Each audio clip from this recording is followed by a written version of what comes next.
Wow. Hello, everybody. What are you doing? Am I 5'5"? Hello. Welcome in, PETA. Welcome in, Straw Dog. Welcome in, Slowsbury. Love that name. Welcome, welcome. I hope everybody's making everybody who's new feel welcome in here. Are you slinging bacon at them? Bacon and broccoli. That's your choices for tonight, but they're both mean love. Hey, Jack. Welcome. Happy Halloween to everybody. I'm seeing a lot of people slinging that. Hello, Lindsay. Welcome. I saw Vixen Doe in here. I saw Ted. Who else did I see? Hello. There you are. I saw Michael Laciana. Hello, honey. How are you? Sapphire. I think Sapphire, you were first. Hello to everybody in here. So, anyhow, if I missed you, I'll try to catch you along the way. News is that Steve is having computer problems and he's trying to sort through those. It's been crazy here. Ron had problems last night, and Steve is getting the gremlins in his tech tonight. So he said he'd try to pop in if he can. If not, never fear, because don't think I would be caught with my Halloween down, because that just wouldn't happen. We're good to go. So here's the thing. We were going to talk about ghosts. There's no reason why we're not. So let's go over all this. If you're new to the channel, please help out. Give a thumbs up if you can. Take this time, take a moment to go back out and hit that thumbs up. You have no idea how much that helps on the inner tubes, and we need all the help we can get. We appreciate it so much. And that's just a way you can get other people to see if they like this channel and want to learn about the paranormal and talk about mysteries and true crime and conspiracies and all kinds of wild and wonderful things. And that helps us get that out. Also, commenting, that's, great in the live chat.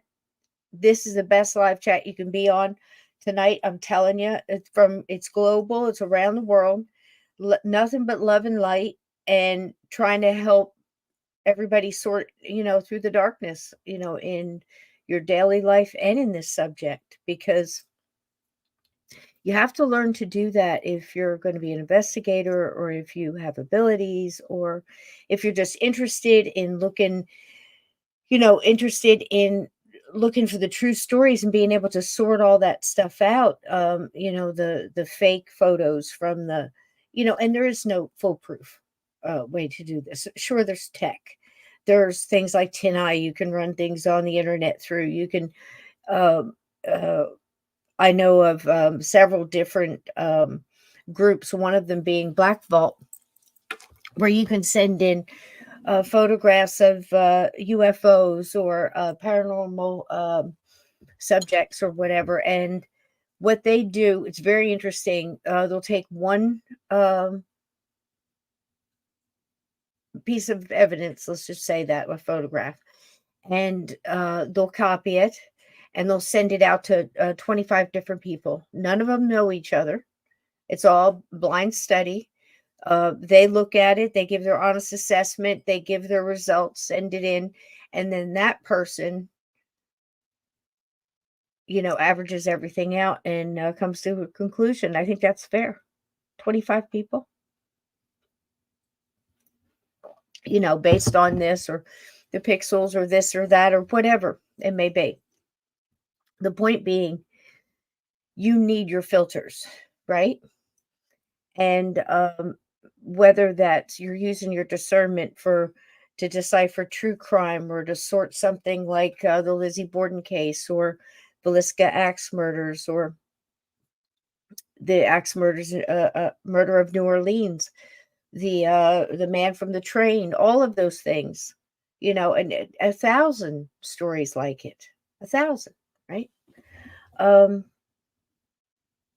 Whether you're using it for that or your daily life, or at your job or the office, or you're trying to discern what this one group of people is up to down at work, or in your town or your company or whatever it may be. Discernment is important. And it's very important to paranormal because, like I said, if you're an investigator, you're trying to sort a case. If you're A historian, you're trying to decipher fact from fiction. You're looking at journals and firsthand accounts and uh, what other historians have written down, what the person went, the actual experiencer went through, whether it be a town that had a Civil War battle, like say Gettysburg or Antietam or Fredericksburg or whatever, or if it's a house that has seen um, a couple of centuries of families living within its walls, or a town. Sometimes entire towns are affected by uh, land and certain things. It's incredible. It's an incredible um, genre. You never get tired of reaching out and adding a mystery and looking at that mystery and saying, how can I use this, to help me sort out this haunted house case I'm on? How can I look at the Lizzie Borden case and think, okay, well, that's also a time in a town. That's a narrative. That's what they had in the papers. That's, how fast did the gossip spread? Um, you know, they also didn't have hindsight. They didn't have, uh, all these facts to look at, in this case that we do now. The deathbed confessions, the found letters, the witness statement that never made it to the trial, all of that stuff. So what I'm saying is to look at a ghost story, a haunted house story, um, a haunted house case, a haunted asylum, a haunted schoolhouse, a haunted whatever, office building, old church, monastery. It doesn't matter where you're investigating. The tactics are the same. How you approach it is the same. Looking at a murder mystery or a conspiracy or anything, you look at facts. How much of the history can you look back on? How much do we know? What's stone cold facts so I can build my case on a foundation that's strong, not just going in there and going, oh, okay, so and so said that there may have been, how quickly does that form the narrative? You know, that little girl you saw must be the little girl that died of pneumonia in 18 whatever. We've talked about this 1,000 times. Not to let it, to back up and look at the big picture, right? So how does that go with the title of the show? I'll tell you, to find different ways of looking at the paranormal, to find different ways of different vantage points to look at this whole thing. It's not hard and it's not difficult. It's intriguing because it helps me look at it in different ways and see different things and maybe look at the same thing a different way and to learn and to keep it interesting for me as well. Yeah. So I never cease to bump into things that go, oh wow, there's something extra I wasn't counting on.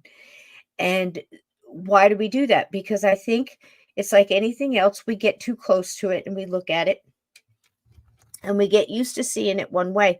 So how many times have we put a note on the bathroom mirror, like on a sticky, on a post-it note or something, and it's been there so long we stop seeing it. So we don't do the thing that's on the post-it note or the note because we did it too soon. We didn't change it, and we got used to seeing it, and it just blended, kind of blended into the background of our lives.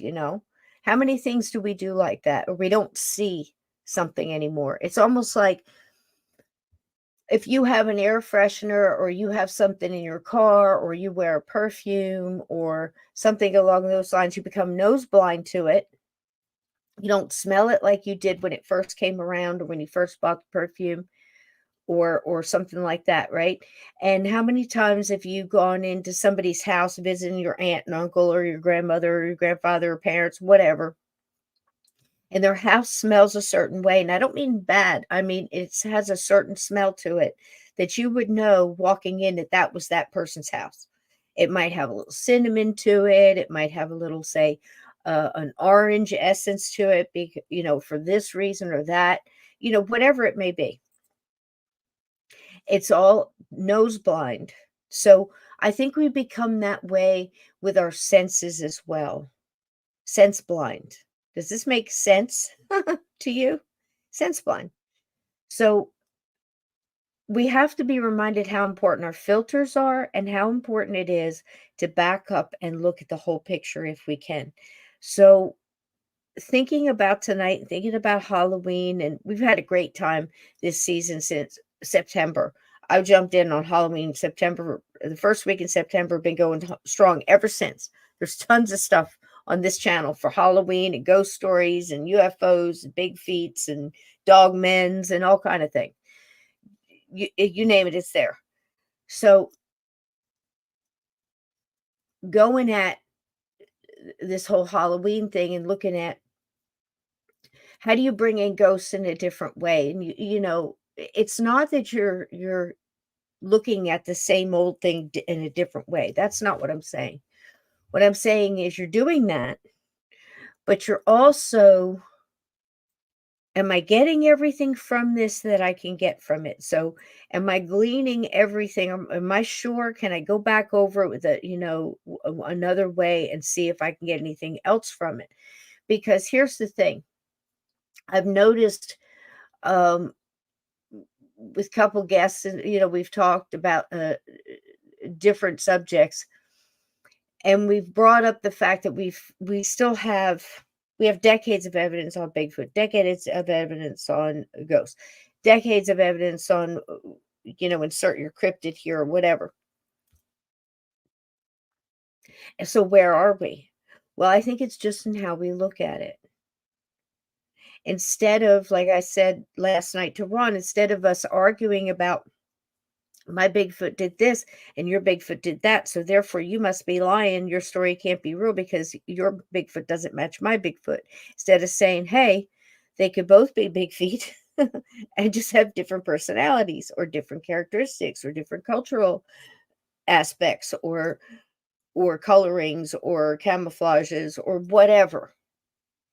The same is true with ghosts. Same is true with all of this. And let's just accept the fact that there they are. What can we learn from it? And how can it help us? And I think that's so important, especially with ghosts, because ghosts were people too. And of course, we can learn from not just like, say, other people's mistakes. How did they get where they were? Gosh, I don't want that to be me. Because let's be honest, that's part of it. And the other part of it is, the hope it gives and the answers it gives and the comfort it gives. Because if there's something on the other side, if there's an afterlife, then hey, how cool is that?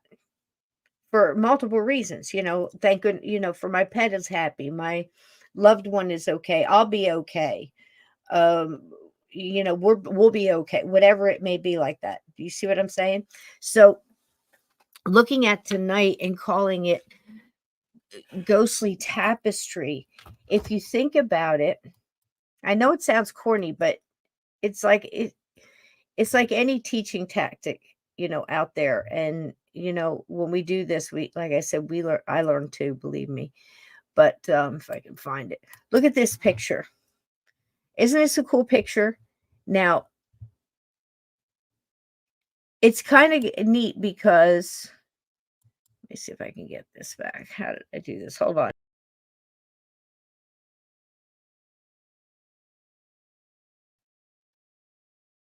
I don't know why it's doing that, but either way, it's kind of neat because each thread on this is, of course, separate, right? If you took, like, say you pulled a thread on this and you grabbed one of these, like, ghost, I think it's just such a cute picture. But if you pulled a thread on, say, like the ghost, right? And you looked at the thread, it would be you could say it was a cream color. It had an opal essence sheen to it. And it was a really cool thread in and of itself, right? Pretty. But look at all these threads woven together in a certain pattern to create a larger picture. What if we look at ghosts like that? What if we look at ghosts like that as it is, as it stands on its own, and also how it connects in with other stories that we've heard that might be similar, that give a broader answer, because it gives a broader picture and part of the tapestry that we don't even see the ends of this. We don't know how big this tapestry is. We're all a part of it. And that's the way you can look at life too. It's not just Halloween and ghost stories on Christmas Eve in Victorian times and the spiritualism movement and everything else. It's bigger than that. This is, you know, death is a part of life. Life is a part of death, and it's a continuation. And so many people in the paranormal are really starting to see that, I think, and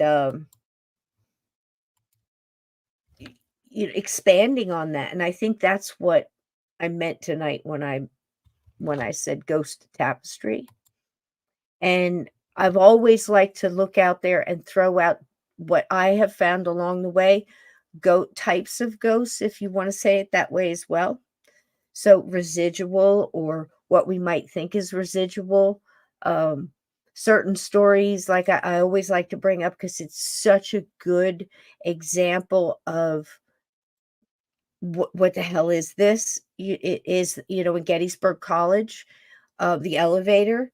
Of course, when it opens up and that scene, the clerical workers that are there, and they see this scene where this whole room turns into what is supposed to be a basement storage, turns into a hospital in Civil War. A makeshift hospital. So you've got makeshift tables and people working on people, and um, uh, doctors shoved into this situation and having to operate right there on someone in an amputation or whatever, or somebody's screaming and their friends are trying to hold them down. Just a horrific scene. And then that one doctor looking up and making eye contact with the living people in the elevator and mouthing the words, "Help me," or something similar to it. Well, what does that tell you? That tells you that somebody there, that was an intelligent haunting, at least to the extent of that one person who made eye contact with the living. That's how I see it at this point. I could be, corrected later in the future. But everybody around them now, were they residual? Were they a manifestation of that one ghost with all that energy saying, "This is what I see, this is what I'm living, see it too," that kind of thing? And manifesting that visual, and he was the only intelligent one there? Or were all of them haunting as a group, or a mixture? How interesting, right? That's what I'm talking about. Those kind of threads that are so interwoven and tangled and make an extra, sheen, an extra shadow to the picture. That's so important to the depth of the tapestry and the depth of the broad picture. It's incredible when you look at it that way. There's a couple of stories I have tonight. And again, not just for Halloween, but of course, because of Halloween, ghost stories. And, we can never get enough of them. And if Steve can pop in, great. I'm hoping that his computer comes out fine. But in the meantime, we have candlelight. I have, look, I've got jack-o'-lanterns. I've got a stack of skulls. I've got the skulls that light up. I've got a raven. I've got a wonderful live chat. And all you wonderful people, would you like to see a ghost story?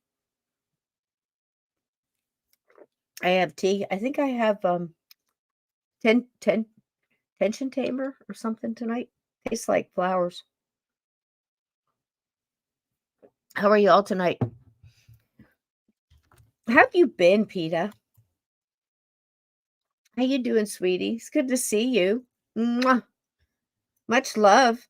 You have no idea. It's so funny that you think about it, and I know you guys in chat do it too. Like you're going about your chores and all this other stuff, or doing whatever, driving, and all of a sudden somebody's name and a little icon will pop into your head and you go, I wonder how they're doing. And so often too, it's like, oh man, I haven't seen that one. And gosh, it's going on 6 months. I hadn't seen that person. I hope they're doing okay.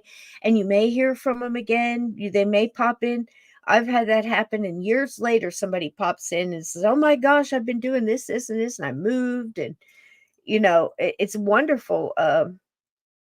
It's one good thing that I think the internet has done, that you can glean from that. But you'd be surprised how much, Peter, that you pop into my head, and I go, my gosh, I wonder how you're doing, honey. So, yep, ghost stories. Yep, yep, for sure. Yeah, and everybody else too. I hadn't seen Edna in a couple of days, or maybe I think she popped in last night. And she'll cross over my mind to send a little prayer out there. I hope you do the same for me. And I think that's all part of it, because where would we have ever bumped into each other? All of us together. Where? In some market, and in some far off land, some, you know, uh I'm picturing like Casablanca and stuff in my head. My imagination, I'm here to tell you, man, I have never lacked for an imagination. For a second there, a little bit, 2 or 3 more seconds, I could have gone to Casablanca, and there were monkeys on people's shoulders with the hats, the lampshade hats with the tassels and all that stuff. I was there, man. And how you doing? Welcome. See, there's another. Hadn't seen in such a while. You know. So okay. So what do I have? I have a whole bunch of Halloween treats for you. So I wanted to say this before I start mashing buttons. So if you uh, in the next couple 24 hours, 48 hours, whatever, need some Halloween treats, look no further than this channel, because on this channel I have uh, 4 3 hour ghostly story grab bags, and in there are ghost stories, UFO stories, abduction stories, Bigfoot, cryptid, fairies, all kinds of different treats all the way through. You don't know what you're going to get. It's a grab bag, and it goes all the way through, and each one lasts between 2.5 to 3 hours. That's on there. It's great for office parties. If you're having a party at home, you just want to put it on the big screen and let it roll.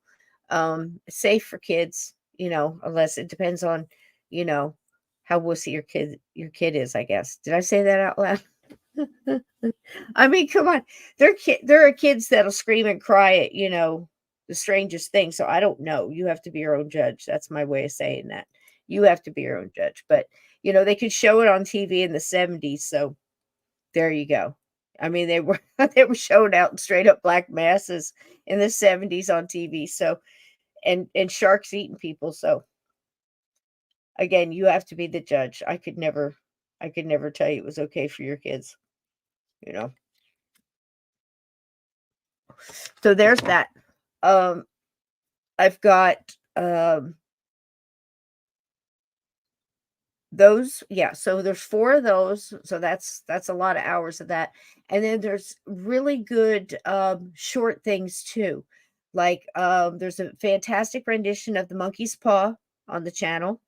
Look into that. It was fantastic. It's a wonderful play.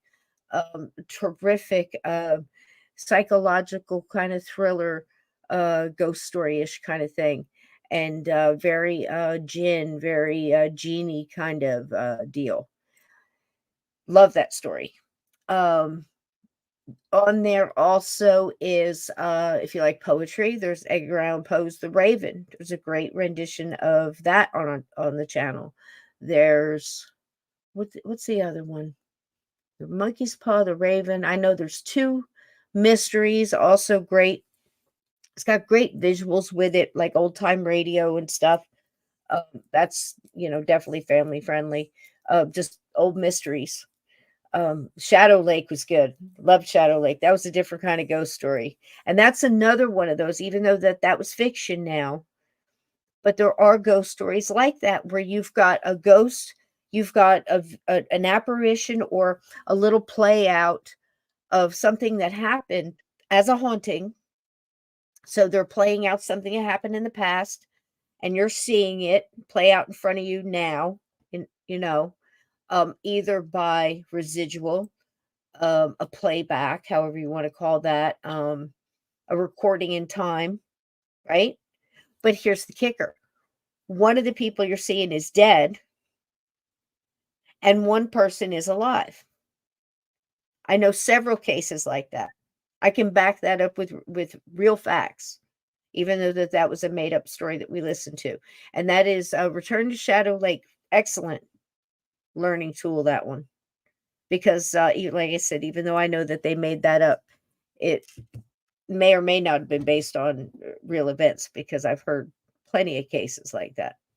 And what is that? Is that the ghost basically saying, this is what happened? This is what happened to me, like the guy in the cellar, in the elevator at Gettysburg College.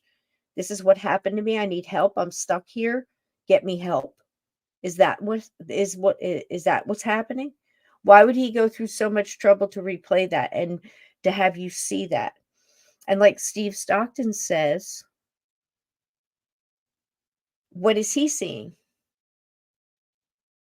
How does he see the people in the elevator? Does he see them as people in the elevator holding books, in the raincoats, ready to go get in their car and go home? Or is he seeing them as angels? Like it's just a light on the field or in front of him? Wow, great questions. I have no idea. But it's interesting.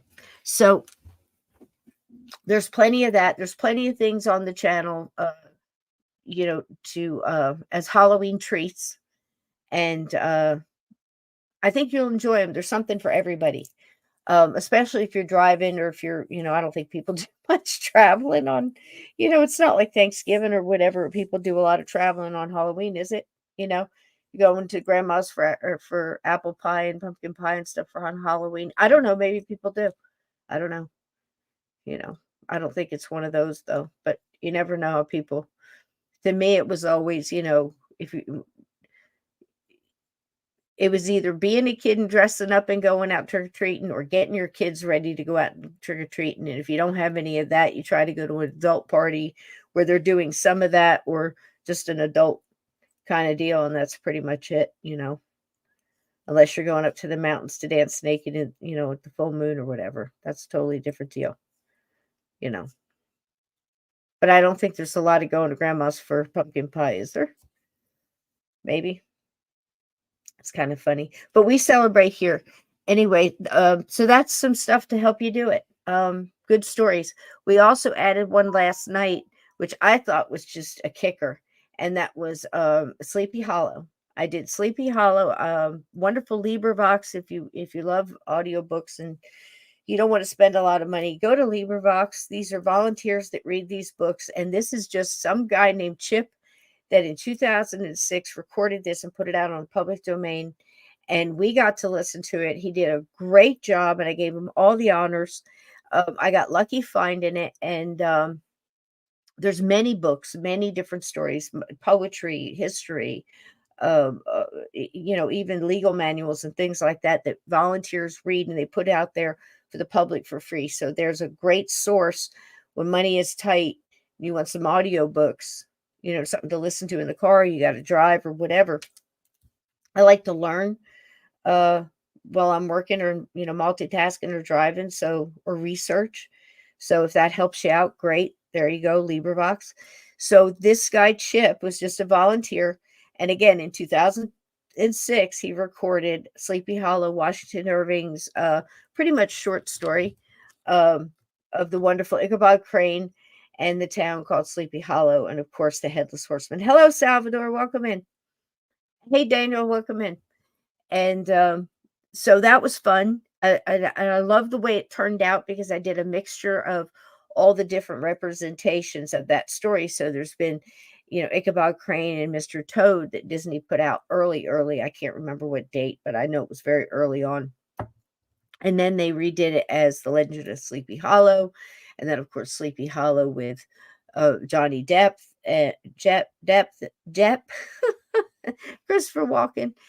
And then there was, multiple stage plays and, book different books and things like that, illustrations and a lot of art on this one, the Headless Horseman and things. So, um, I did a mixture of all that and the TV series as well, which I really, really liked the first season, but after that, it kind of that old door went right off the damn hinges, as far as I'm concerned. But it was a great premise of him coming back from history, and he knew George Washington and all that stuff. They could have done so much with it, but they kind of went a little crazy with that whole "my son is a demon nut job" and all that kind of thing, and it just went off the rails somewhere. I don't know. Maybe you don't agree with me. That's fine.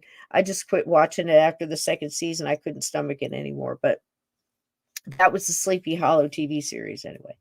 So anyhow, I mixed it up and it's fun. And Chip does a great job of reading it, and that's also on the channel. So there you go. Halloween here on Journey Through the Gate. We've been kicking its butt. I'm telling you what. I hope you've enjoyed it. Good to see y'all. Yep, LibriVox. LibriVox or Vox? I think it's Vox. Might be Vox. I think it's VOX, but I could be wrong. Catheta, check it out. There's so many. It's, and you wonder when these people do that. Yeah, right, Daniel? It was weird, right? It went off the rails right after, like, the first season, they were doing okay. You could buy the whole thing where, of course, there'd be cops involved, and, it's okay that she knows, and it's all right that, she's got a bloodline thing. It's okay. Well, it's not just a coincidence that he bumped into her, and, you can buy all this stuff. But when it's, and I could even buy the whole my wife was a witch and she's the whole reason I got here, 'cause she put a spell on me. I'm like, I'm cool with that. And then they brought in the demon baby rebirth antichrist thing, and I was like, okay, I'm just I'm done there. I'm done. It just got weird. It was kind of like if you ever watched Lost. Well, they got lost after the first season too, and it just went off the rails. Some of those shows, I think they change writers. They put everything they've got into like the first season of a show because they really wanted to succeed, and then something happens along the way, and they're not sure it's going to get picked up again. And when it does, they just have this whole new set of writers, and you can tell it's just different. And sometimes they lose me in that, and I can't hang on. Something about it makes me nuts. You know. That's just truthful. So I don't see Steve. So what we're going to do um, is we're going to kick it, and we're just going to go ahead on and enjoy some of these. So some of the reasons I picked these were for the reasons I said earlier about this tapestry of different types of ghost stories, and some kind of ghost stories that seem like they're going one way, like one of our favorites, that one where the young man had a problem, got a new condo, it was a haunting. It escalated slowly. He thought he had a demon, an evil spirit. It turned out to be a little old man who was confused and angry and scared and all that kind of stuff. And even wound up this young man crossing this old man, a complete stranger, did, just amazing things. You never know how things are going to turn out. So don't call it too early, in cases is, I guess, the moral to that story. Wouldn't you say, Lindsay? Like, don't call it too early, let it breathe, give it time, give a case time, just like you would if you were a jury listening to a murder case and you got somebody's life on the line. You don't want to just you're not supposed to let your emotions and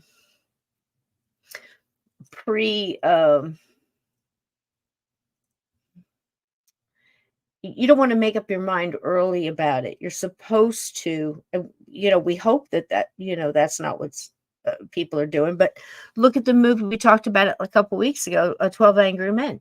That's what that whole movie is about. 12 angry men in a room trying to decide the fate of a young man who's being accused of stabbing another. And you've got people there that are being influenced by greed and by race and by time. They want to get out of there and they want to go do something else. They don't want to be there. They're bored. Can you imagine it's like flipping a coin on somebody's life, and that whole point of the movie is to tap the brakes and tell everybody how important. Wait a minute, hold on, look at where you are. This is what we're doing. This is we're deciding the fate of a human being here, you know. And yes, I realize you've got tickets to see the Yankees, and it's hot in here, and the fans aren't working, and the universe is kind of putting a lot of pressure on us right now. Maybe it's because they want us to sell a soul so easily because of our own individual greedy reasons, or what we think is important, you know.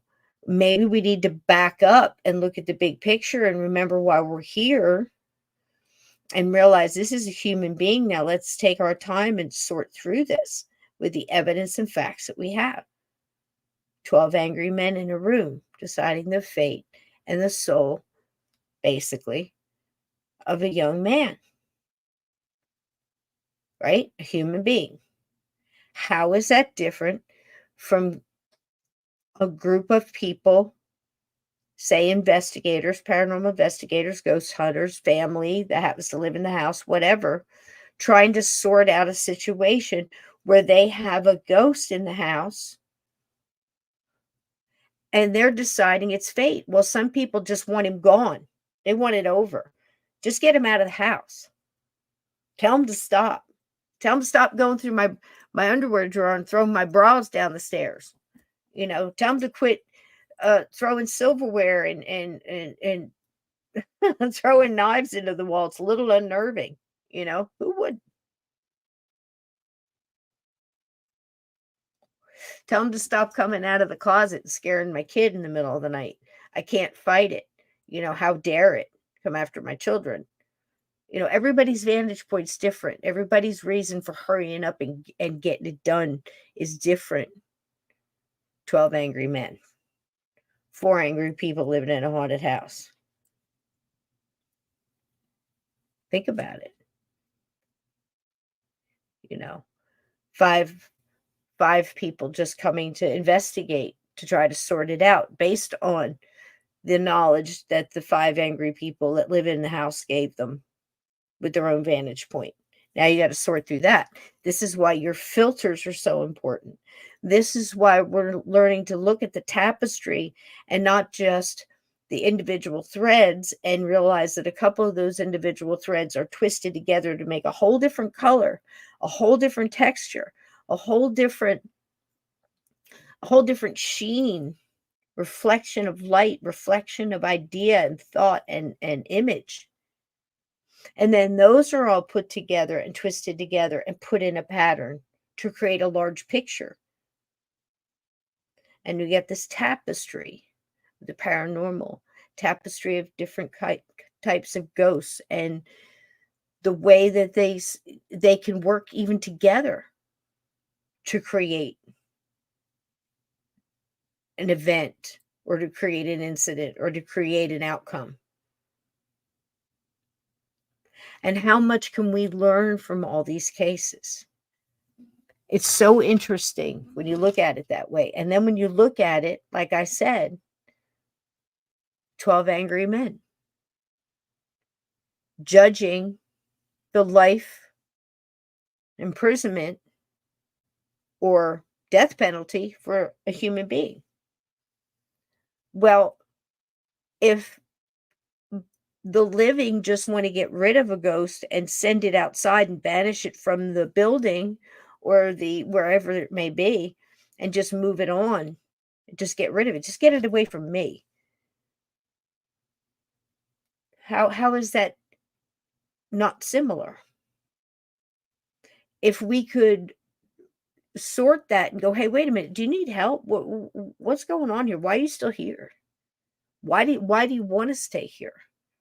Are you making a conscious choice? You could do this, or you could do this, or is there any reason you can't, or you don't want to? Are you aware of these things? Just so you're making a good decision. I mean, isn't that what we would want for each other, right? Isn't that what we would want for our kids? If somebody was to stumble on a kid making a decision, or a person making a decision like that, we would hope that one of their friends would, talk to them, have a conversation, or a family member, or yourself, or even when you were younger. How is a ghost different? Because they're dead? How long are they going to wander? What are they seeing? How are they perceiving what's going on around them?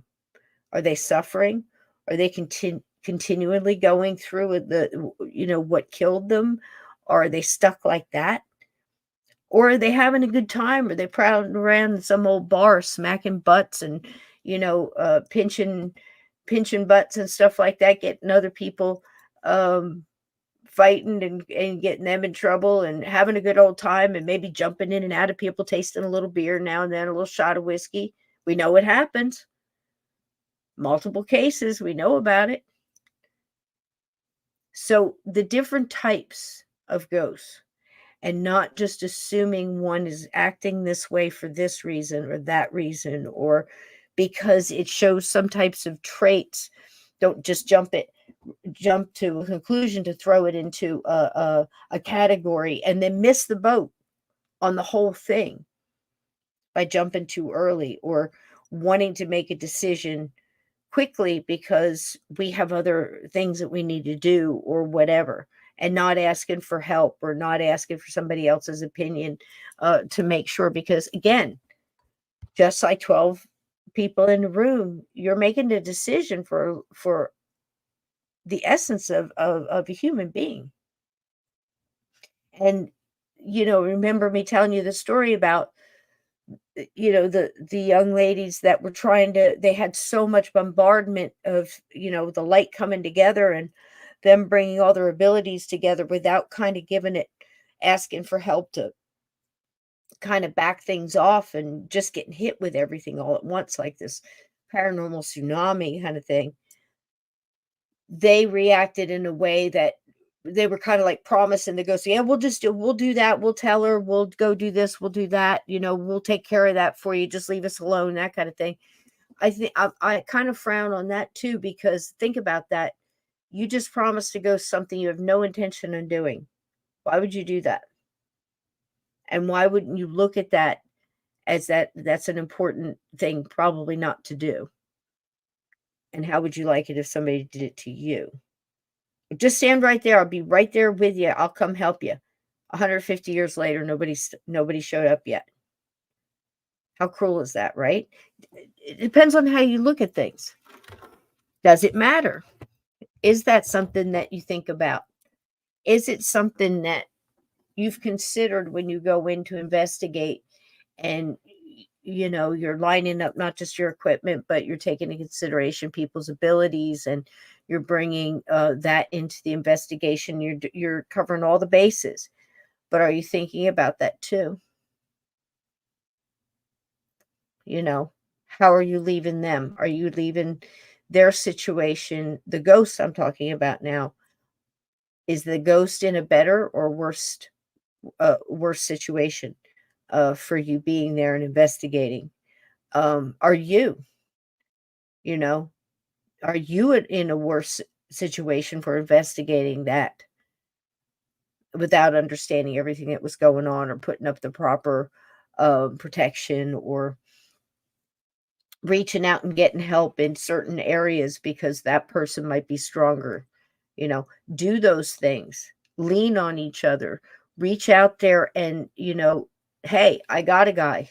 I know, that's not my expertise. I back off of that. Let this person step in. That's the way it works the best, because in the end, it's not, we got this or we sorted this out, whatever, as a group, as a person, or even as a team, but as a huge group of everybody that was involved, because that's usually how these things work. It's not just this person called this person and you got involved here. Okay. It's usually their guides, your guides. This whole thing got set up for a reason. Different things got put together and things snapped together to have this experience happen, to get you there, to get everybody there. Very much like having 22. That's why I put that in there, because the universe kind of works that way. Have you ever noticed that? Everybody was there for a reason at that time, that perfect timing. Or that person did something that set that domino effect off. It's incredible. But that's how the paranormal works too. Sometimes there's more than one person there that all have a certain amount of strengths that just happen to be there that work together to sort a certain situation, and they can't believe they're there for that time and that coincidence and everything. It's not. Their guides work together and kept having little things happen that kind of routed you to bing, wind up right there. It's incredible, but it's true. I bet you if you look at your life, you'll see it working in your life like that too. So here we go. Let's watch this first one. Of course, Happy Halloween and there's ghost stories, and I love that. But they're different, and it's all based on the wonderful Warwick Moss from our wonderful Australian show, The Extraordinary. So it's Halloween with Warwick and Cisco, it looks like. And bless Steve and his tech problems. We send you all the love and healing, Steve. You're missing out on a good topic here, friend. Come in if you can. All right, here we go. Let's see what we got.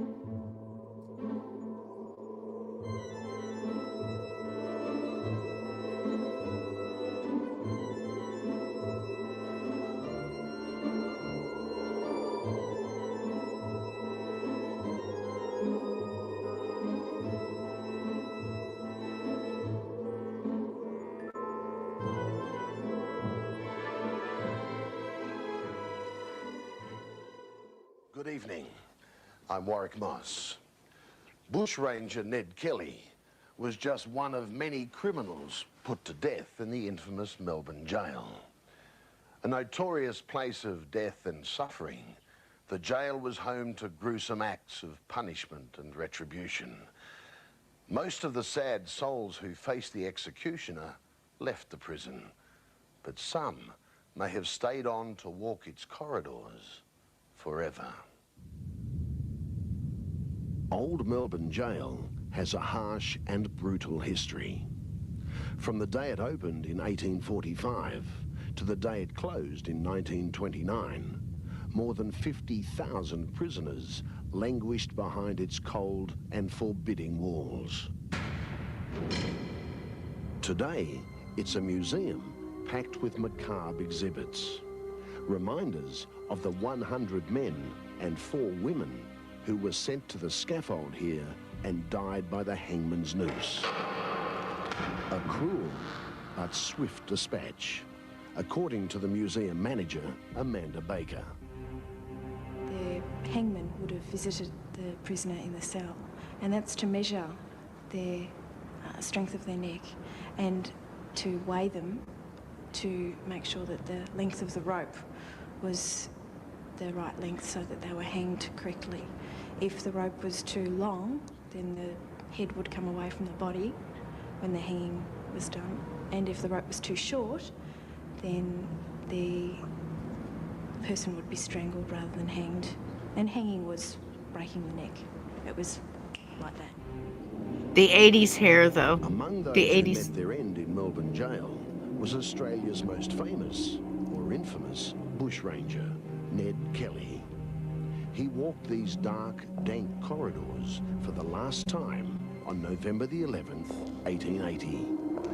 That is the gruesome. But now, more than a century later, there are the ghostly attractions, which beckon from the cells of old Melbourne Jail. Unexplained happenings by day and by night. Amanda Baker wasn't one to believe in ghost stories. At least, not until she took over as manager of the museum 7 years ago. Now, she's not so sure. When I first started here at the jail, the manager at the time, he told me about a lady who used to come in, and every time she came in, she'd stand at one end of the cell block and look towards the other end, and she'd see these 3 figures of what she thought were women, and it just happened every single time. I never met this woman. All I did was hear this story from my previous manager. And staff, too, have had weird experiences. Experiences that stretch the imagination and defy logic. We have a tour guide here called Bob. He's been with us for about 5 years, and he was starting his tour up on the stairs back there. And somebody asked him straight off the top, said, "Oh, are there any ghosts here?" And he said, "Oh no," he said, "nothing that we've experienced." And at that time, there's a cell just sort of directly to the side of him while he was doing his tour, and the light flashed off, on, off, on, and that was just the one light. Now we found that there was nothing wrong with the globe, and for that to happen, for it to be a circuit failure or anything like that, had to happen to all these cells on this side, as they're all on the same electricity circuit. $5 says she's got shoulder pads on too. Who's any takers? But it was a personal encounter that caused Amanda Baker to really question what was going on inside this place, where so many suffered and so many died. I left the cell that night, I got my coat, and everything was in order, and I closed the door and I went out and locked the door behind me and went home. Then I came in the next morning and I was the first one in, and I went in to hang up my coat, and I look on the ground and there's the sugar canister smashed in the middle of the floor. There's also, we had a basket hanging up on the wall, and that was also on the floor. There was no reason for that. There was no wind or nothing could ever get into that cell from when I closed it the night before. There's no explanation as we would know it. The sugar canister, I found it was on the floor. It was smashed, and the glass wasn't everywhere. It was all sort of neat in a nice little pile. But there's no explanation except for a being in here. Sometimes, even in the light and safety of the museum shop, Severina Stella also ponders the ghosts of Melbourne jail. Especially the night she was left alone to lock up. First, for no apparent reason, a light bulb shattered. Then, 10 minutes later, she began hearing strange noises. I realised it sounded like sobbing, and it was really hard sobbing, and someone really crying for some reason. I don't know why. I was the only person in the building, and I couldn't understand why I could hear this noise, and it sounded as though it was either a child or a woman. And I thought, oh no, don't tell me I'm experiencing something unnatural and I'm hearing some ghost or something in here. I don't go around saying it was a ghost, but at the same time I don't go around saying it's not. I tell a lot of people strange things do happen in here, but I work here 5 days a week and I can't start believing in ghosts, otherwise I'd probably go crazy. But I'm not going to say that they don't exist, because there is something in here.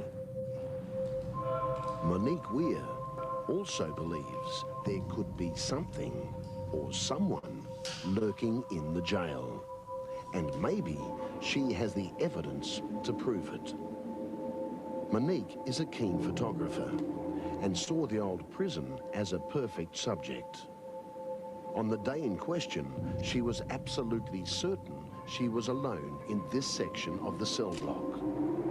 She fired off a series of photographs and later sent the roll of film to be developed. And when I got it back, I sort of didn't notice it first, and then had another closer look and thought, oh, there's something really weird here. But I just sort of shook it off. I'm a bit sort of, don't really believe in ghosts or anything like that. And it wasn't until a few other people started to have a look at it that they realised that there was probably something there. That's something again. But what? Well, in one print, there seems to be a misty, floating object that wasn't visible through the camera's viewfinder. And in another, a more defined figure. On the left-hand side was this man, well, it looked like a man, back of a man, quite tall, with a big overcoat on, it looked like. And he looked like he had really broad shoulders. And that's sort of really all I could see. He was quite sort of transparent, and you could only see the top and not the bottom. At first, Monique was skeptical and checked the negatives in her own darkroom. The figures were on them too. So she took the photographs back to the processing lab for a second opinion. Oh, they were quite freaked out about it. You know, they could see that it was on the negative and it wasn't anything that was done in the printing process.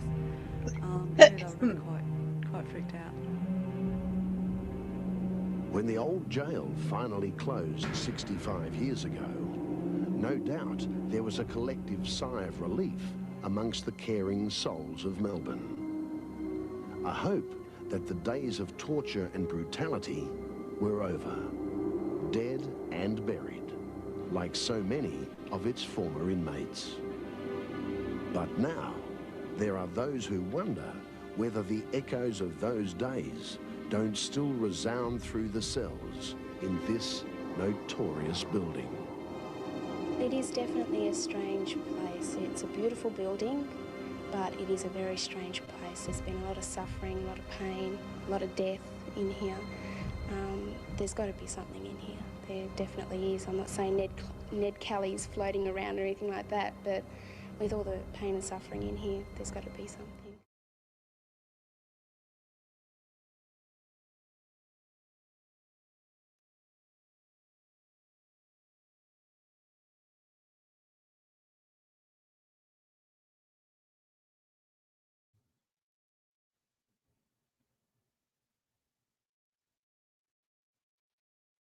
I'm looking at this surprise because I don't know what the hell this is.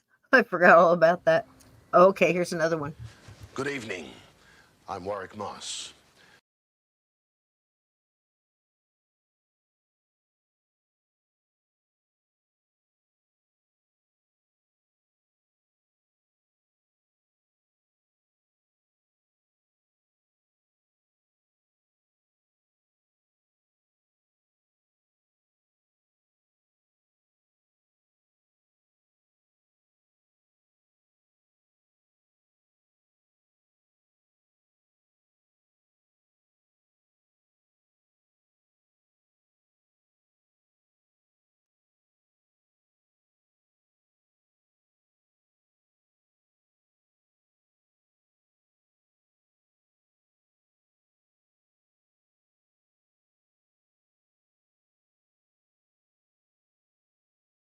This whole time. I totally forgot what I said, so doesn't matter. All I was saying was, that's not me. I'm not making that noise on there. I don't know where that noise is coming from. It sounded like somebody's choking. I thought maybe Steve popped in. Sometimes when people pop in on StreamYard, they'll be in the background and their mic will be open and I can hear them or hear in the background, their background. There's nobody here but us.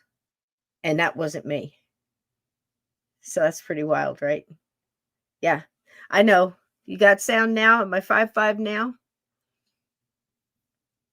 That hair, I know, Scott, right? I had hair like that. I used to win all the big hair bartender days. No, and it wasn't me. Or hiccup.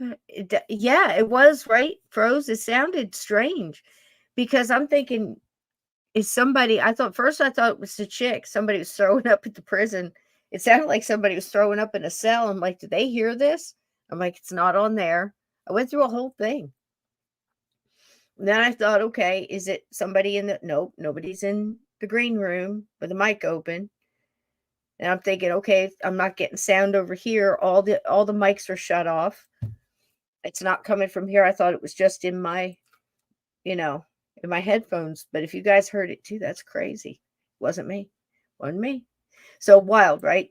So prison ghosts, not so strange, right? Not so odd that there would be things like that. But I picked that not only because we hadn't seen the story before, and it was different, and there's something extra sinister. I don't know why, but thinking about women getting the electric chair and the hoods and the whole thing, and it made me kind of reminiscent of conspirators, the whole Lincoln thing, the Mary Surratt, them tying her skirt before they hung her so, she could keep her dignity and her skirt wouldn't fly up when the noose went around her neck and snapped her neck. So, the wild, I don't know if you'd call that hypocrisy, but it certainly is odd.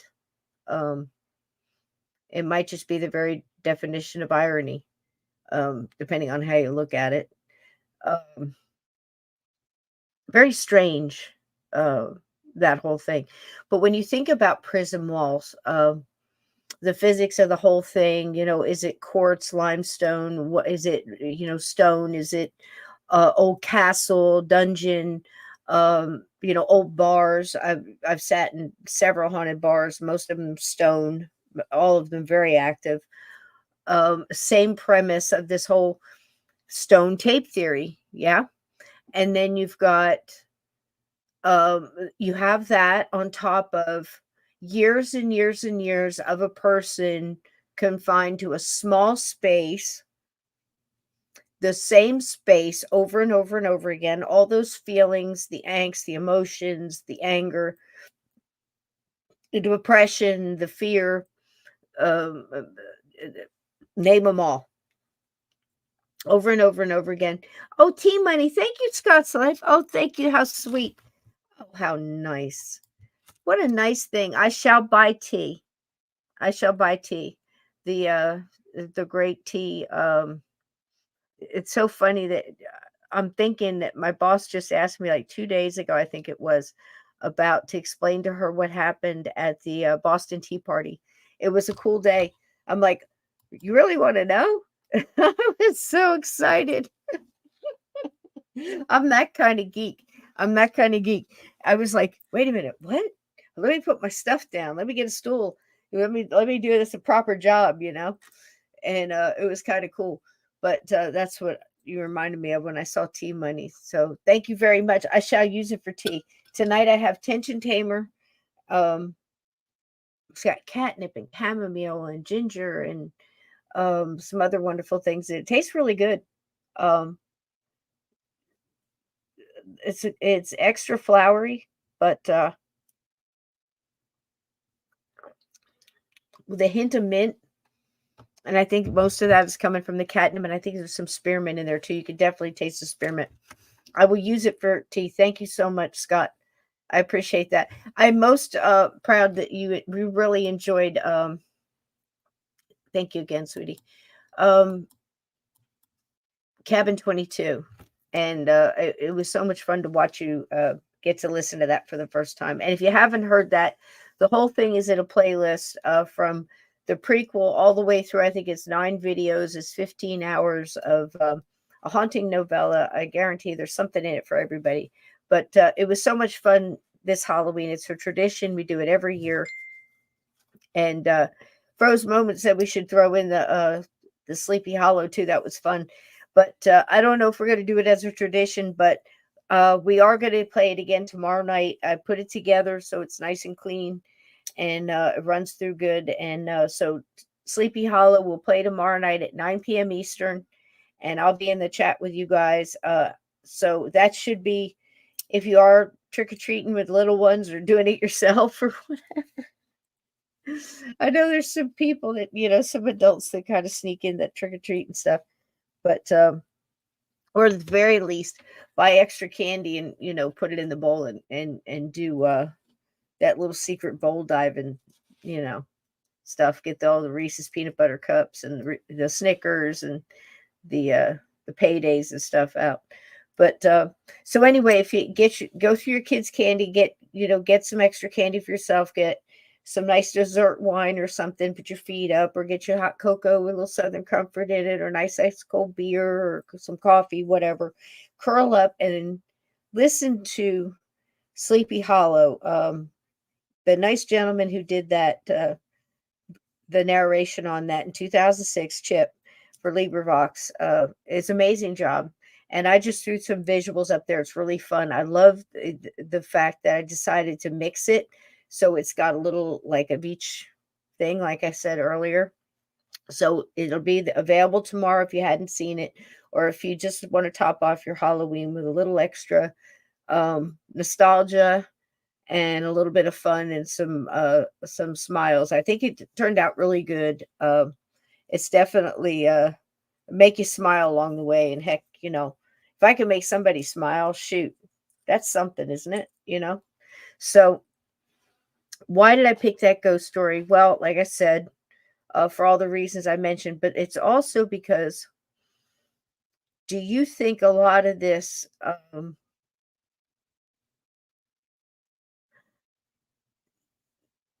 in prisons and in hospitals, in maybe even possibly schools, might fall into this category? I imagine some other things I'm not thinking of. Maybe factories where offices were in the same place for a long period of time, where people spent most of their day in a cubicle there. Think about it this way.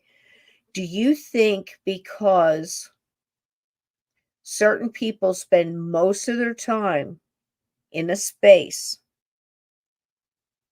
now think about this, like a prison, like a hospital, because you're confined to a room, especially an insane asylum, because you would be in there for a long period, like a prison. But also, you could add, like I said, offices, office space. It's most of the day, 5 days a week minimum, right? So you have all that time in there. Wouldn't the walls just absorb huge portions of your energy that you're putting out, and whatever those feelings are, you know? Wouldn't you say you would almost like automatically go, yeah, right? So for whatever it may be, I'm sure more intensified with a hospital because of the sickness and suffering, and or psychiatric reasons. And then you would have the prisons. Okay, you have added feelings on top of that because you've got the confinement, you have the can't leave, um, loss of freedom, uh, fear, melancholy, depression, anger, all those things. All of these different energies being just shot out in every direction into these walls. And those walls, depending on what material they are, absorbing those emotions over time, on top of time, on top of time. And it makes you think about it, because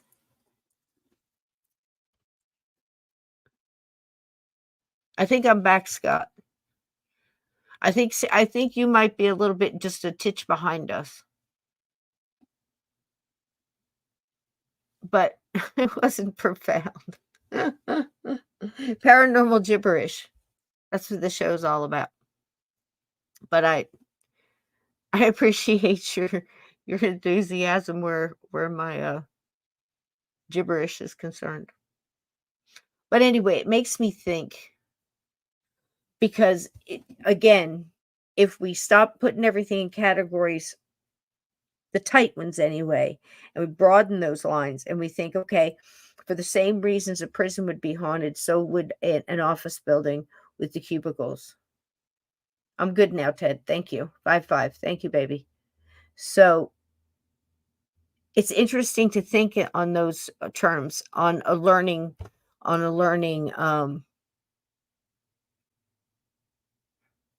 idea. Anyway, you see what I'm saying? Because I think we keep going into these prisons and things. I mean, probably because, well, it's extra scary, and it's got an extra background. It's got this kind of history that's ominous, and it's got background stories of individuals that might have been in prison there, and all of those things are definitely sellers, for interest. But I think there's just as many stories if you were to sit in an abandoned office building and get the secretary that was there, um 50 hours a week, heart and soul, in that cubicle, in that area. Or the school teacher. How many school teacher ghost stories of janitors going in and seeing a school teacher still at the desk? Yeah, same premise. So I just thought it was interesting to think about it like that. People think, why a haunting, here a haunting, there a haunting, everywhere a haunting, boo, boo, boo, whatever. It's interesting to think that we would flock to prisons and things like that, and of course, expect a ghost to be there, expect reaction, expect to get evidence. The same that you would expect to get evidence of Bigfoot or whatever in the woods. That's where you would go to see it. But I think some things are overlooked or looked at differently if it's an office building or if it's an apartment building. Someone's lived there for 25 years in those apartments, and you think just a coat of paint, and cleaning the oven, it's going to make a difference in the energy that is absorbed by those walls for 25 years. And then you've got what's above you and below you and side to side, maybe. And how many floors? Steve and I have had this conversation with, yes, it affects things, and you've got something going on next door. Well, maybe the people next door have some kind of barrier, or maybe they're stronger, or maybe their immune system's better, or however you want to look at it.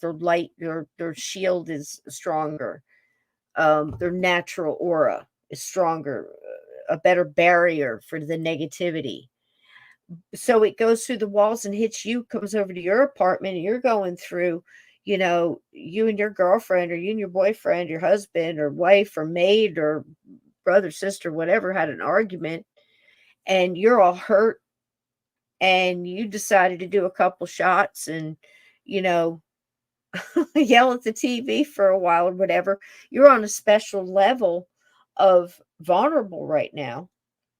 And it just happens to be going by and going, hey, what's this? This is an easy target. I can get some energy from here. That's how it works. That's how it works.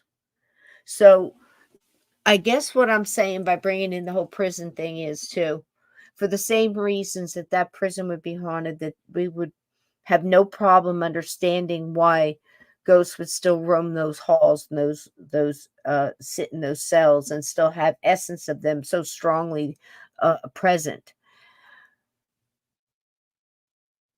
We should just as easily accept the fact that condos, apartment buildings, motels, hotels, schools, office buildings, you name it, right? Does this make sense? And I thought that was interesting, and I thought it was a very good piece of the tapestry. That's a really good background scenery of,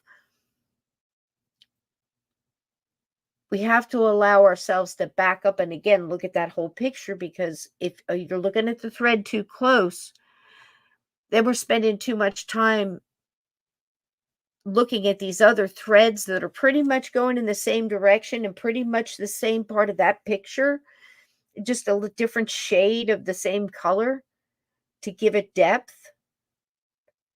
And we're not convinced that it's possible over here, like, office buildings that, why would they be haunted? That's a brand new condo. Why would they be haunted? Or, brand new hotel. Just had a coat of paint, it did. Just got renovated, new carpeting.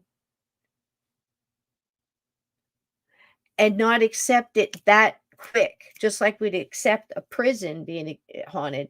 We don't accept it that quick in all these other directions. Same threads, different colors, different textures, same picture, same tapestry, same reasons. That's what I'm saying. Does that make sense? And I think it's so interesting. It's just like, again, you could apply that whole theory to the Bigfoot scenario. Again, I say it. Different ones, different places, different ones in the same place for different reasons, different abilities that they've trained on and that were interested in, and over time it's strengthened, and that's why they're so good at what they do there. And then the other one has leaned in another way. Just like groups of animals in the wild. Why would it be any different? So for the same reason, prisons are haunted. Why would it be any different than apartment buildings for whatever reason? Does that make sense? We have to keep finding different ways to say the same thing, like we're cops interrogating, suspects. It's almost like we're believers not interrogating skeptics, but yet again trying to lay out evidence of something that's so hard to produce evidence that can't be completely outruled by either real science and real debate. It can also be shut down just as quickly by a lot of loud noise of, that's crazy. That's all they need. You know what I mean? They don't have to have any facts. They don't have to have any, it's not like we're here trying to convince skeptics. I'm not trying to do that, but it's just, I'm trying to find out different ways to describe different kind of ghosts and how we spend so much time separating them all when yet again we look at it and find out how very much alike that they all are. We separate different hauntings, haunted house, haunted hotels, haunted theaters, haunted trains, haunted, what it's you see I'm kind of bowling alleys, haunted, haunted cabins. What it's all haunted. It's all part of the same tapestry. It's all part of us. The tapestry of us, the tapestry of us. I remember, this is going to sound so funny because it's so out of left field. And then I have another ghost story for you, but I might as well share. For some reason, somebody needs to hear this. Why? I can't imagine it in a million years. But here it is anyway. So who remembers who Rosie Greer? Rosie Greer, football player. Huge son of a gun. I forget what team he played for. He's a big deal. 70s. Yeah. And I remember he used to pop in and out on these shows like Merv Griffin, Mike Douglas, Dinosaur. All these, we had those shows too. You guys have shows now. It's like The View, that cackling hen house full of bad shit, crazy, and chicken shit, I guess. Anyhow, morning stuff and coffee with whoever. It's just all dribble. But back in the day, it used to be a big deal. It was like people wear suits and it show up on these shows and they put their all out front. So anyhow, Mike Douglas and I think it was Merv Griffin. This guy, Rosie Greer, is a great big like a refrigerator he was. And he came out and his way to meditate, his chill out time, his love of all loves, and something he just adored doing was embroidery. And he did big old hands, and he was holding this hoop and he was doing all this very delicate embroidery, this very intricate work with these satin threads and a needle. It was just amazing. Everybody's laughing and making fun of it, and he's showing on the back, and he says, the back is just as important as, I'll never forget this as long as I live. This big old man with this beautiful flower design on this hoop, and he's trying to tell the audience that the most important thing is that the back is just as important the front, and he was trying to tell this little story about your past is just as important as your present and what you present to your future. And that's what it kind of meant to him. And I thought that was beautiful. And it went over everybody's head. One little 9-year-old kid in New Jersey was listening and caught that. And I never forgot Rosie Greer for that. And I thought about that. And I guess it kind of sort of works with tonight, the tapestry, the threads, we're also learning from ghosts because, listen, they're like us. Is it possible for us too? Is this going to happen to us? Do we have a choice? Can we stop it? can we learn about how many different ghost stories there are out there so we can make sure that we don't do any of that stuff, because I don't want to get stuck behind a. Can you imagine getting stuck in the back alley behind a smelly ass bar or something? You know, because that, you got knocked over the head by accident. Something fell off the roof and hit you, and that's where you're just destined for eternity to wander back and forth the back alley of this old bar.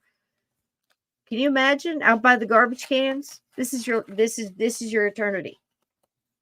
Well, how do we stop that? Is there a way to stop that? Can we? And can we learn by helping others? And if you knew somebody was stuck like that, would you help them? Would you know how? Would you want to? Could you?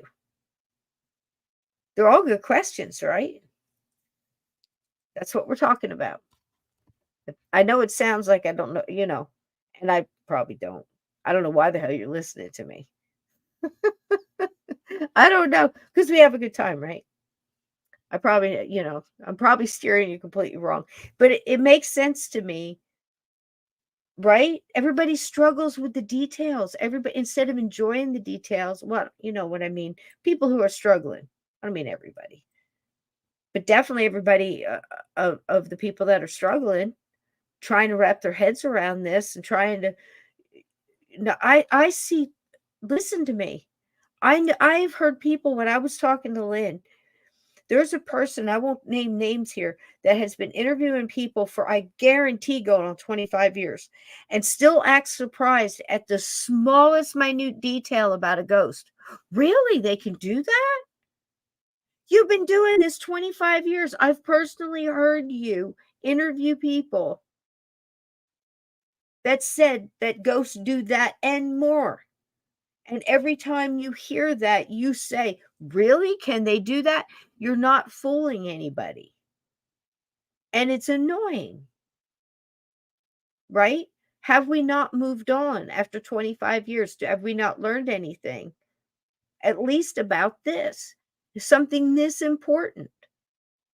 Something, 12 angry men in a room, something this important. Somebody's life, somebody's soul. Of course it is. I heard rumor that certain people had come down to fight for people's souls, that it was that important. Armies have been formed, wars have been fought.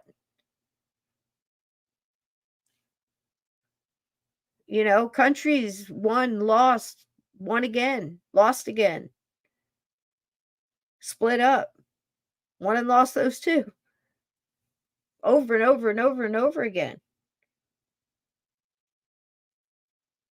Right? It's important. And isn't, who's to say that one is more important than another? Of course, we would go after the innocent and the lost, and why it hurts us so much. And I think also why ghost kids are so creepy. We all say that, but it's also because they hit us the strongest. And you know why? Here's my theory, and I could be wrong. It's not so much that the ghost kids are so creepy. I think they scare us extra. Yeah, for the obvious reason of small things like Chucky coming at you, or Trilogy of Horror, or crazy midgets, or monkeys in tuxedos, or any of that stuff that you might come at you that might be below the knees, and they're kind of like ankle biter kind of things, extra creepy, and they can dart in and out of stuff. And of course, they got their extra scary, obvious stuff. But I think it's with the kids is because it hits us somewhere we were unexpectedly vulnerable in. We didn't see it coming. When we realized that we're ghost children, we think, something so innocent, why would they get stuck? Why would they choose to be a ghost? Why would they have any problem crossing over? Why would, if there's help over there, why would they let that happen? We all of a sudden, all these questions come in because it's a kid. And that's why people have a hard time understanding the title of my book. We were all children. We are all children in the wilderness of the afterlife. Okay. It doesn't go down to age. It doesn't go down to experience. It doesn't go down to right or wrong or justice. It goes down to the individual, and it goes down to the individual choice, the vibration, and the consciousness and the timing. There's so many things involved in it. And we make it extremely personal. And I'm not saying we shouldn't. I do too. But when we hear about ghost kids, I think that's why we get so scared, because it's like it gives us it instantly makes us lose a bunch of different anchors that we had. We were feeling pretty strong about okay, well, if I do this and I think this and I act this way and I do these things, then I'll be good and I won't, be stuck in the back alley behind the bar by the garbage cans, wandering back and forth, going over, and over whatever ghosts do. Do you see what I mean? It's a funky place to be. And you can think about, rattle so many things around your head about these different subjects, which is why I thought that bringing up the prison thing and the apartments and the office cubicles and hospitals, whatever. It's so easy for us to accept certain things, like if I could say, here's another. Ghosts are telepathic. Even ones that haven't crossed over, some of them who are here and have never crossed, earthbound spirits have that telepathic. They've learned that, or it comes instantly, but not all of them seem to have it, or if they do, they don't seem to use it. It's an odd question that still sits. I haven't found out one way or another where I'm comfortable moving off of that yet. Those that have crossed over almost all use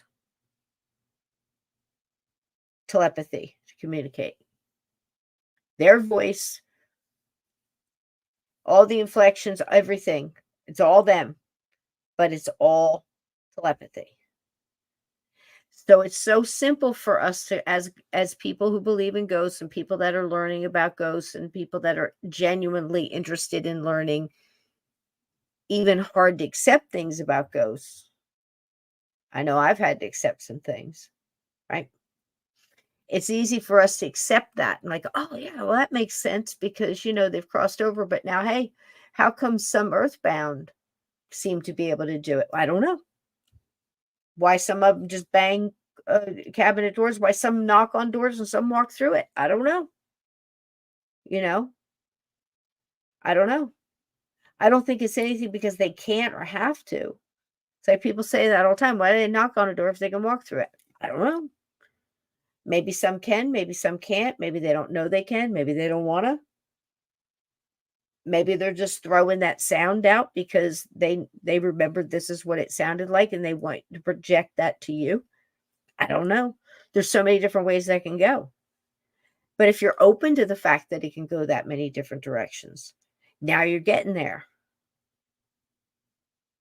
See? That's what I'm talking about. And it's so easy to accept that. But then I could say, all right, dogmen. I'm starting to learn a lot about dogmen. And there's a certain group of them that seem to follow a certain MO. Okay. And one of those traits that they have in that group is they are communicating through telepathy. And you think something like what I did with Cabin 22 when Jacob was in the cave and Cora Lee was on the other side of the cave, and Jacob would think something and Cora Lee's face would react to it. And then she would say something and use that to him and use it back to him to kind of scare him and let him kind of zing him and let him know that she could read his mind. That's what these dogmen are doing. What does that remind you of? What else does that? Hey, Eric, how you doing, sugar? Good to see you, baby. I was just talking to Sin the other day. We were talking about how much we love you. How you doing? My love all around. How you doing, D-Rock? Welcome in, welcome in. So anyway, those are my thoughts on that. I know that kind of went deep, but think about that as a conversation, though. It's you guys in this chat and people you hang with and people you go to listen to and the people that you listen to their interviews and read their books or study the documentaries. You guys can't sit around a campfire and say, I've heard everything there is to hear about ghosts. You know better. Because the deeper you dive, the more you're going to, wow, I didn't know that.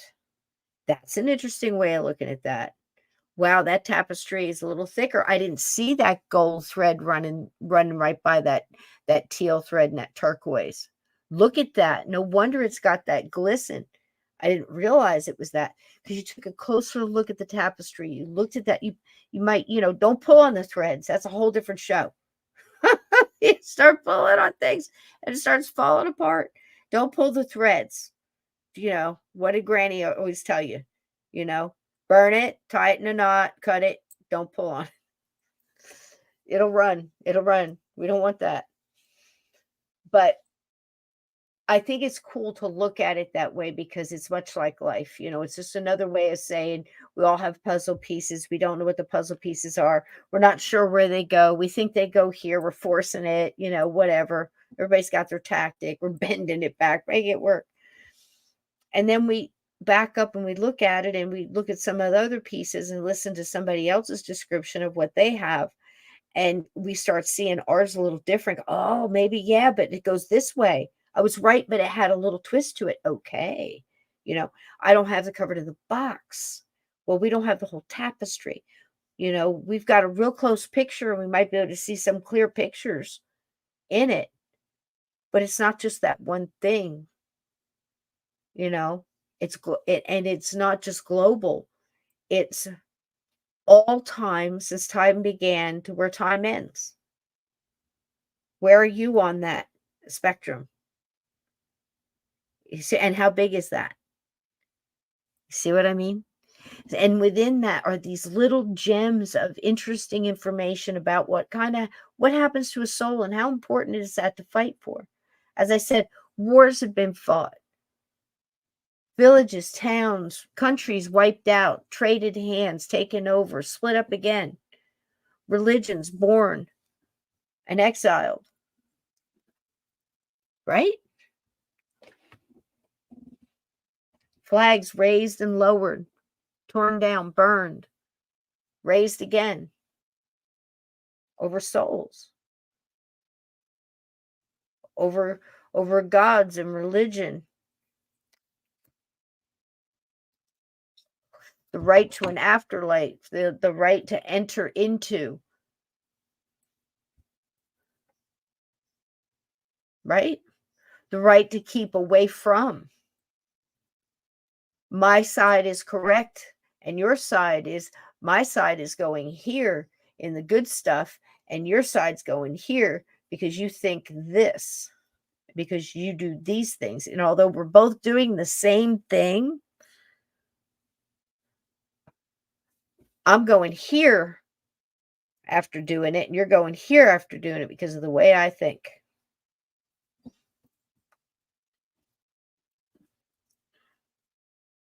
Do you think that's the way it works?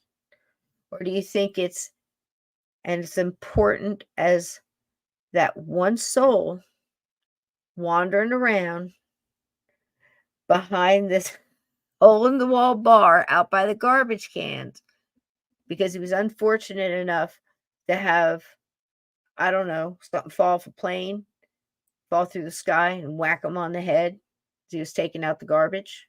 It happens.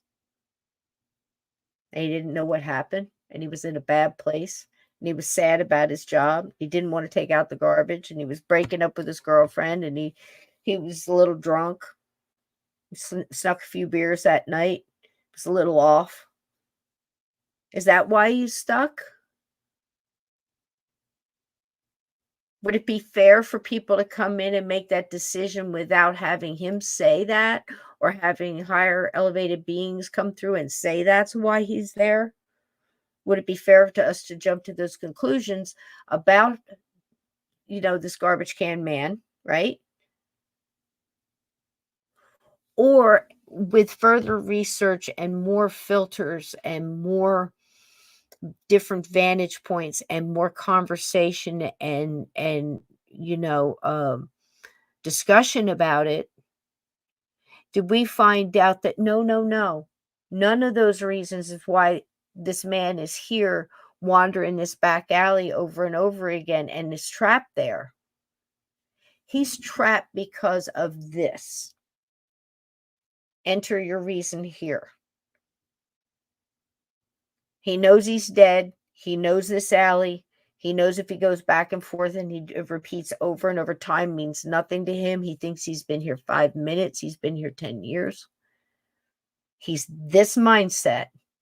All he knows, he doesn't want to step out of that, because if he steps out of that, he's afraid he's going to go have to face A, B, and C on the other side.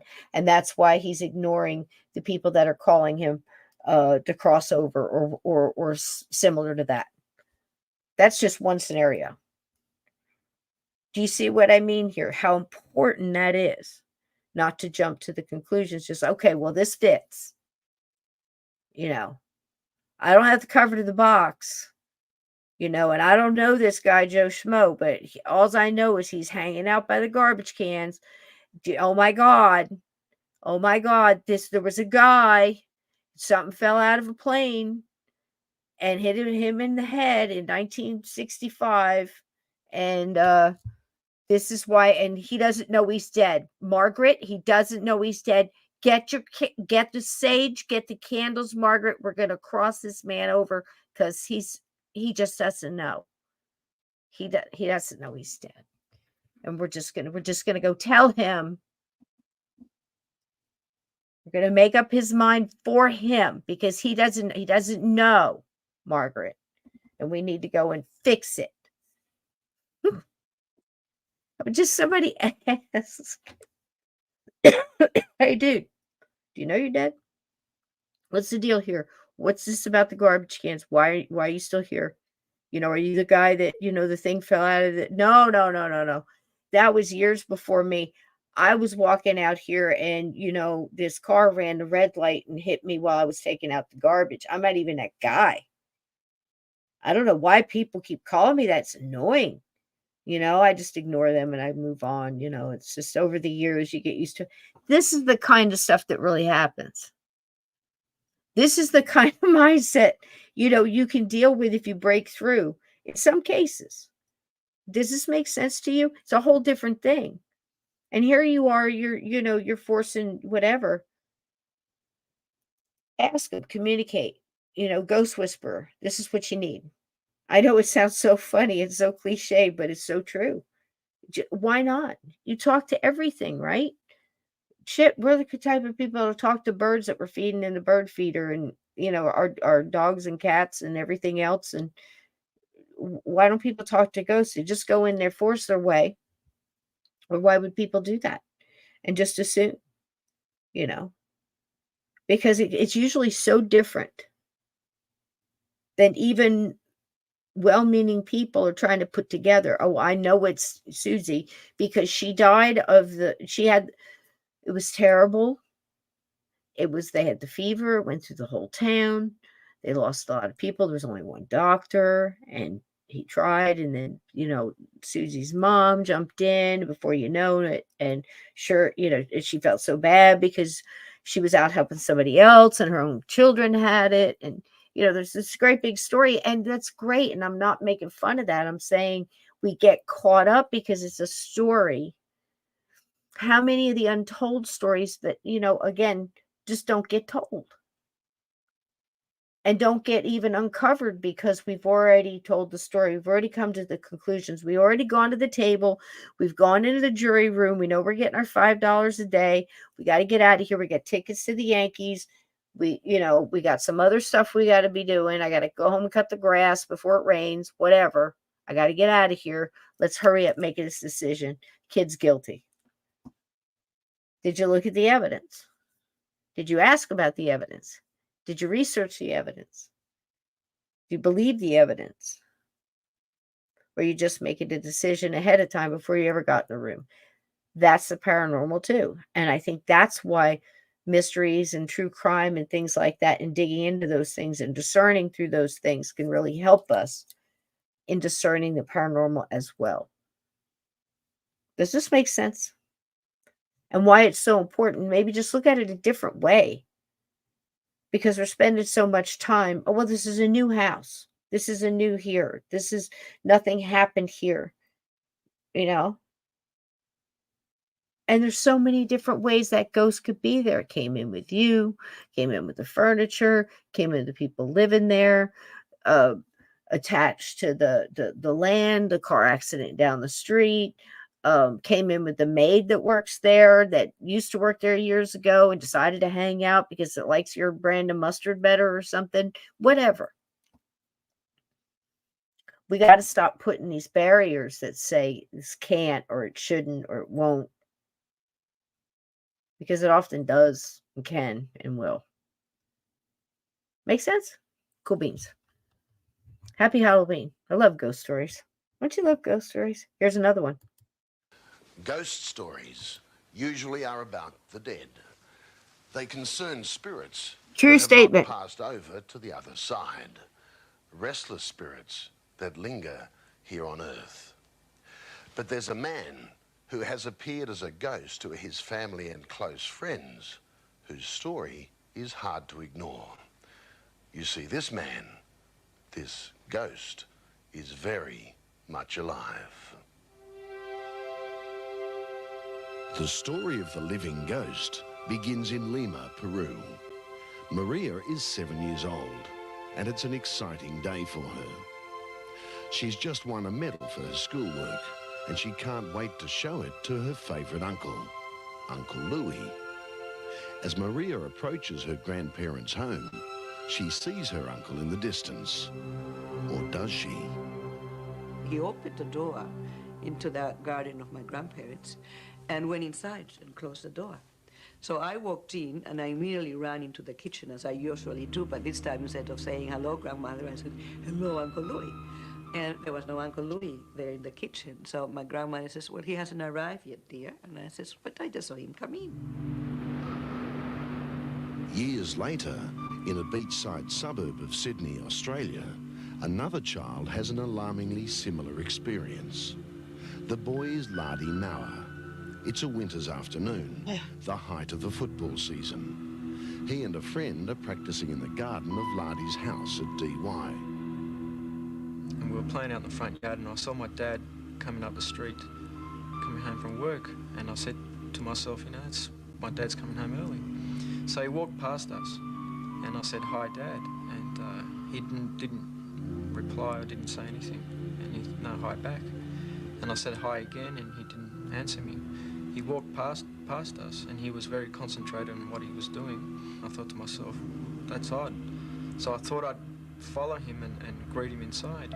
When he walked into the front door, he opened it and closed it behind him. And I opened the door, and when I opened it, he wasn't there. 12-year-old Ladi was astonished and just a little hurt.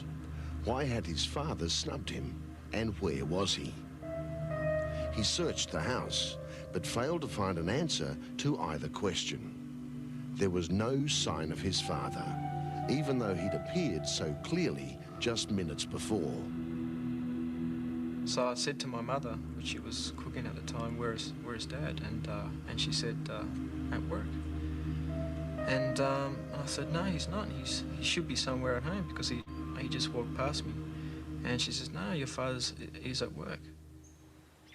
The Uncle Louis in Lima, Peru, and the father in Sydney, Australia, were one and the same person, Louis Mauer.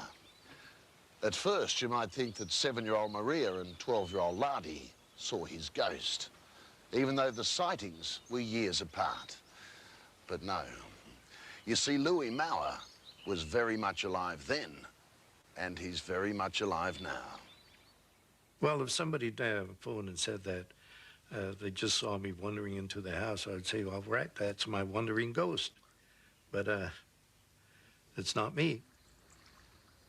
Louis Mauer is now an Australian citizen, but he spent much of his youth and early married life in Peru.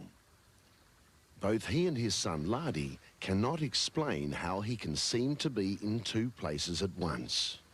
But somehow it's happened. Time and time again. Dad's ghost, as the family jokingly call this weird phenomenon. I saw him walk past me, and it was probably from here to you, and he walked past me and he opened that door and he closed it in front of me. So I did I did see him. Maria is now also living in Australia, but in Canberra, where she practices as a psychologist. Since those days back in Peru, there's been a close bond between her and her Uncle Louis. In fact, she calls him her second father. But not even that bond can provide her with a clue to what happened that day when she was a little girl of 7. They told me that probably I had seen somebody else, and I started to get a little confused, though I thought always I had seen him, because there's no one else that would look like my Uncle Louis in all of Lima. He had a unique way of walking, a unique posture, and his style, his looks are quite unique. And that wasn't the only time her uncle appeared, apparently in absentia. Some years after the first experience, she was going to see her uncle and his wife at their home. As I was turning in, I could see my Uncle Louis walking and going into the house. And I came close, and I thought if I rush, I'll surprise him and I'll get him before he enters the door. So I crossed the street and I rushed, but by that time he just went in, so I was a little slow. And as he went in, he closed the door behind him, so I immediately went in. The door was unlocked, because most of the times in those times we left the doors unlocked in our country. And but he wasn't there. Actually, there was no one there except the servants and the children. And the servants told me that my Uncle Louis and my Auntie Teddy had gone out for dinner. They weren't at home. They had left about an hour before. Louis Mauer knows of at least 5 cases where he's made these mysterious visits to his family, even though he was nowhere near the location at the time. On one occasion, his mother witnessed the event, and at the time, she was convinced that Louis was dead, that his ghost had come to say farewell. She saw me open the gate, go into the garden, and instead of going towards her and towards our usual entry that was on the side of the house, I went up the veranda and around the other side of the house towards the dining room doors. So she said, there's something has happened to him that he won't see me, or won't talk to me. So she chased after me, got to the doors to the dining room. They were closed or locked. So then she went around into the house and looking for me and couldn't find me. So then she thought I was dead. She started crying, and 15 minutes later I arrived, and they explained what had happened to. And I had been driving during that time, so I don't know what I was thinking. I must have been concentrating on my driving. Then there was the time, also in Peru, when his wife was startled to hear noises coming from his study. In those days, Louis was a ham radio operator, but that day, his wife was certain he was at work. She heard me starting to, clicking the switches on and getting my transmitter ready to transmit, and heard me clear my throat and then tapping Morse code. So she went downstairs thinking, that's odd. He's come into the house. This was in the middle of the day and hasn't said hello to me. She could see into the room and I wasn't there. So then, she didn't phone me then because she knew it was one of these ghostly appearances of mine. But I can clear my throat. But nobody have ever heard me speak and say a word. And while we were talking to Louis and his family, he suddenly remembered another appearance, one that happened years ago. However, this time he had no idea that the visit had occurred, a visit to Peru, while he was definitely in Australia. I got a letter recently from a stepmother, and one of the things she says is that my father saw me at the foot of his bed a day before he died. Well, that was around 12 years ago. I was here, and he was there in Peru. So it was quite a long traveling for my ghost. A ghost? But Louis Mauer is very much alive. A twin? Well, Louis says there isn't one. What then is the explanation? How can one man be in two places at once, sometimes continents apart? I wish somebody could explain them to me, because it's snowballing. I should have an alibi for every minute of my life, because if they see me in the murder scene, I'm going to be in trouble.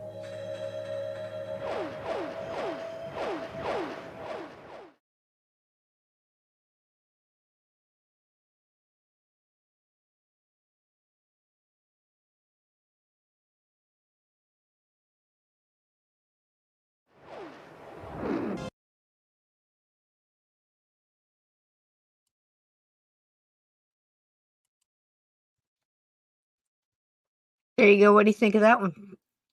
He's still alive. So, what does this remind you of? What story? The one I always tell, the one that you're probably most familiar with because of most recent paranormal television showing this case on more than one occasion. Sharon Tate is in what Scott's life? What is she in?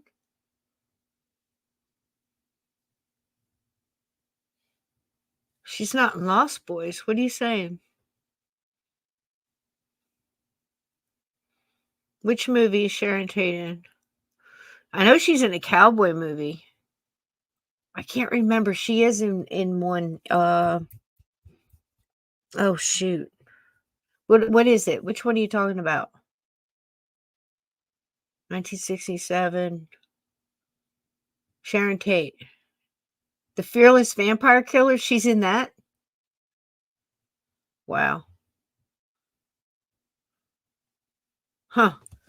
I don't think I ever remember seeing that one. I missed a lot back in the, late 60s, 70s. There was a plethora of satanic panic movies and RVs stumbling on the Black Mass and the hill, Utah, and and running for their lives, and movies like Duel, which was a great movie. Out on the one of those road rage movies. I mean, gosh, that was so well done. Kind of like an early Jaws, really. It was kind of sort of the same premise. And then there was all the disaster movies, the Towering Inferno, Poseidon Adventure, and gosh, it was earthquake and tsunamis and tornadoes and all kind of volcanoes, all kind of stuff. So all those disaster movies and crazy stuff. Silver Bullet, yeah. 1985. Absolutely wonderful flick. Wonderful. Very well done. Love. I agree. Gary Busey, probably the best thing he ever did. I struggle to think of other things he has done, and I can't come up with one of them. I know he's been so many different things, but I can't remember. His son was in another good one, The Frighteners, wasn't he? Wasn't he the ghost serial killer in Frighteners? His son, Jake Busey, he's crazy too. I mean, he's another one like Jack Nicholson. You just look at him and you just crazy, But yeah, Busey did good in that one. I think he tried to play it a little bit closer to normal in that, but he played the great drunk uncle, the drunk uncle that turned out to be pretty cool, who really loved the kid, and believed him ultimately. So that's a cool part to play. He did all right. Yep, Jake Busey. Yep. But if you haven't seen it, D-Rock, you got to see it. So we got one more. Let's see, what time is it? Do we have time for a short one? What do I have here? I'll tell you what. I'm going to save that one. And I'm going to do... Let me make sure I'm doing the right thing here. Yeah. I want to do this one because this one is a favorite. I had a couple that I wanted to show Steve, and Steve's got a couple of favorite ones. And of course, one of our absolute favorites, and we talk about it all the time, is the Telly Savalas one. With I'll give you a ride. And we've shown that multiple times on the show. And, one of my new favorite ones is, of course, the one I've been bringing up a lot lately, and that's the young man and the old man, and how it began. And it was so, it checked off so many boxes from beginning to end. And also, I haven't seen a stronger case to prove my point about don't judge too soon. Again, 12 angry men, 12 angry ghost hunters, in a room. One angry guy and one paranormal investigator going to a bar, talking to a priest.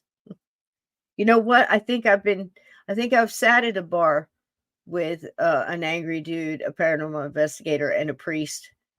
Yeah, that's definitely happened.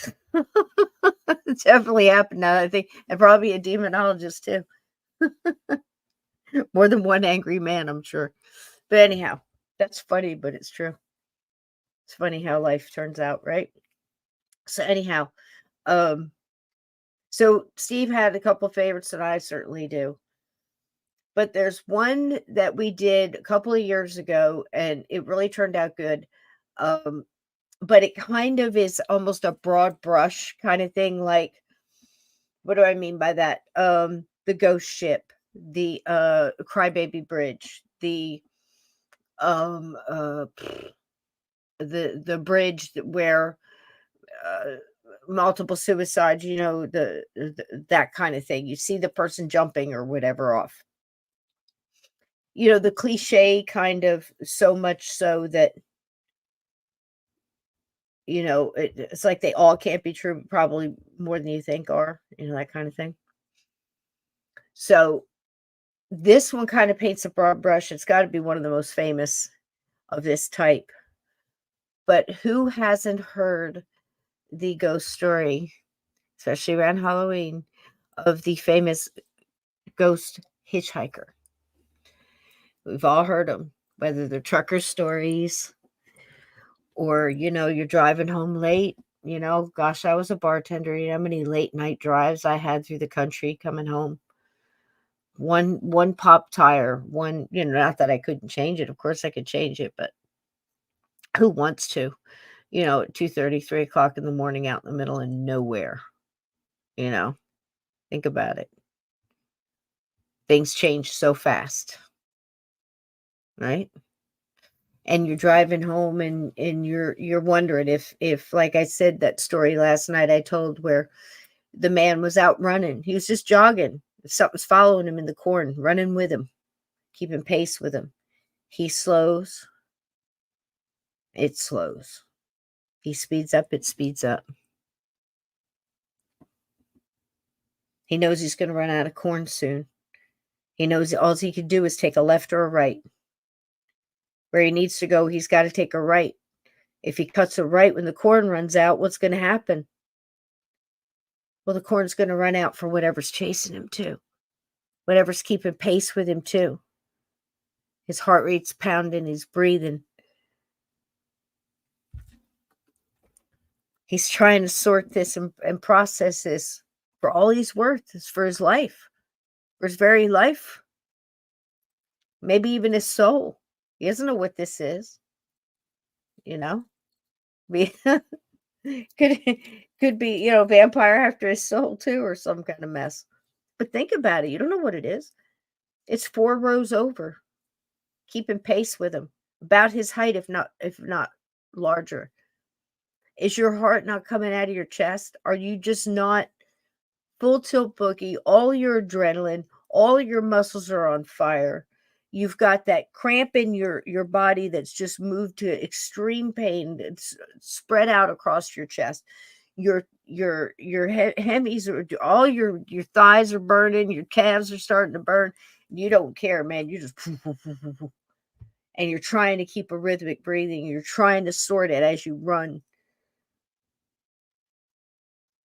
Wow. And you know the corn's going to run out for you. It's going to run out for it. And he took that turn. Not only did he take the turn, he turned as he was running and looked behind him. And got a full look at the dog man that was chasing him that just popped out of the corn. Wow. Wow. Makes a beeline for his friend's house, if you hadn't heard the story. Jumps over the fence, grabs a hold of it, pushes off like an Olympic gymnast, throwing his legs over the hurdle. Throws his butt. I look at this guy and I'm thinking, I mean, he's not a Marine out of boot camp. He's not, an inner city kid that's been, hopping fences and run away from cops and other gangs and criminals and, people, he just whatever. People running from wild animals and stuff. It takes some muscles to do that. It takes some training. It takes some fear. Just everything you got, that adrenaline, just throw those legs over, clear that fence, land.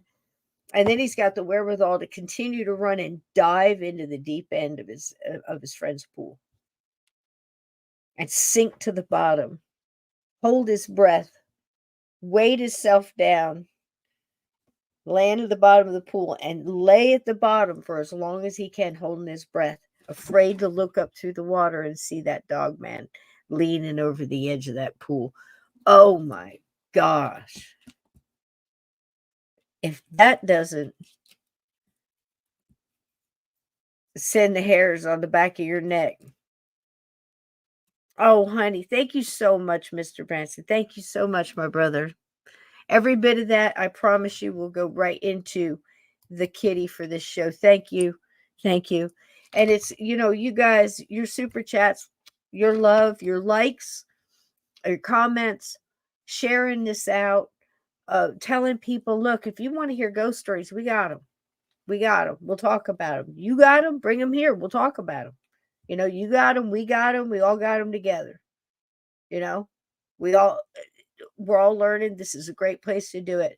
And it's you guys contributing in every way you can. Every bit of it helps. And I appreciate each and every one of you. And I thank you guys so much for the super chats and the love and the chats you give in the, in the PayPal, and also underneath the videos after they've loaded, and they go in the live column, which is great. It goes in a whole different spot. We thank you so much. And hit the like button, because that helps so much too. It really helps us get out there and be seen. And, we're trying to help people that have abilities and, are light workers are not sure how to, what to do with it, or they do know what to do it. They're just here to get recharged and help other people, and that gets them recharged. So it's just one of those places, we're trying to learn about this stuff. So anyhow, what I was saying, broad brush, the hitchhiker ghost, right? Whether you're a trucker, see somebody on the side of the road, right? You pull over and you figure, why not? Man, it's raining. I'm tired. Use a little company. Probably shouldn't do it. Know better. I'm going to pull over, pick them up. You pull over. You pick them up and you sit and you're talking to them, and they're a little creepy. Yeah, but who isn't these days? And you just truck on, and before you know it, you turn your head and they're gone. Or you let them out and they, some weird spot and they disappear. Or you go to pick them up. How many cab drivers, they see the door open, they think somebody gets in, but there's nobody back there. They take off and then they see them in the rearview mirror, or the dash cam picks it up. Right? And what always happens with the hitchhikers? Right? What is the story? They were at a dance. It was a Halloween dance. They went and got all dressed up, and they worked at the factory and talked to her girlfriends all day long. And we're going to go meet at the firehouse and the Halloween dance, the fall dance. And they go and they dance and they have a great time. And before you know it, everybody's trying to bunch up for a ride. So a bunch of kids get in a car and take off after the party. And they wind up getting in a wreck down the highway. And they all wind up dying in the wreck. Or at least one does.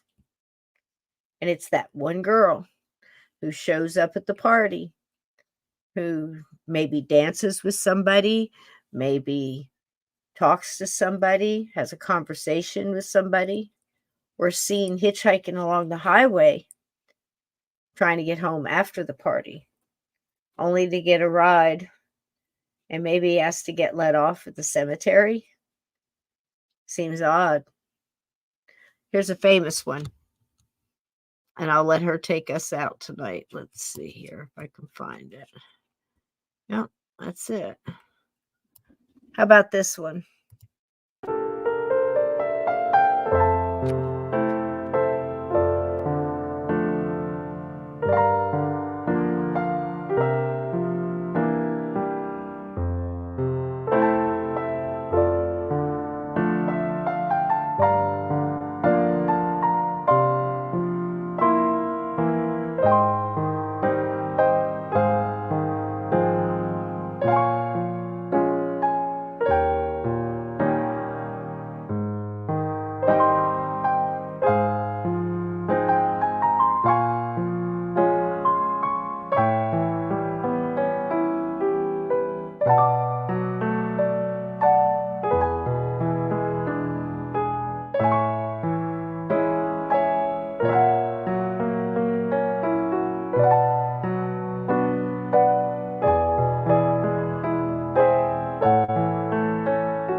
Resurrection Mary is, without a doubt, the most famous ghost in Chicago. But she is only one of a number of so-called vanishing hitchhikers that have been seen in many parts of the world, from England and Scotland to China and Japan, India, South America, for well over 100 years. And our version of the story, our Resurrection Mary, is the most famous of the vanishing hitchhikers, and that is because of her staying power. She has continued to have so many eyewitnesses that have experienced her up until the present day, and that makes her unique among all the vanishing hitchhikers. No one quite is sure who Resurrection Mary was in life.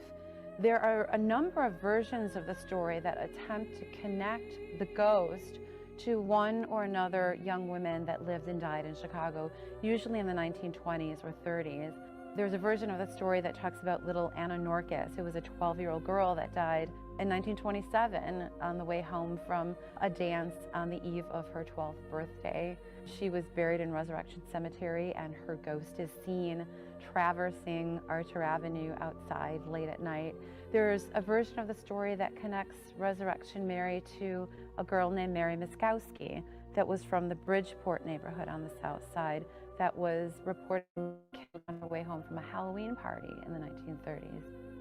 There are many different versions of the story, but without a doubt, the one that has lasted longest and has convinced so many of its reality is the story of Mary Bergovie. Mary Bergovie was a beautiful young woman, a factory worker in the packing town of the Stockyards district in the back of the yards. She lived on South Damon Avenue, where she worked 6 days a week and went out dancing just about every night. Her favorite place to dance was the old O. Henry Ballroom out on Archer Avenue, today still operating as the Willowbrook Ballroom.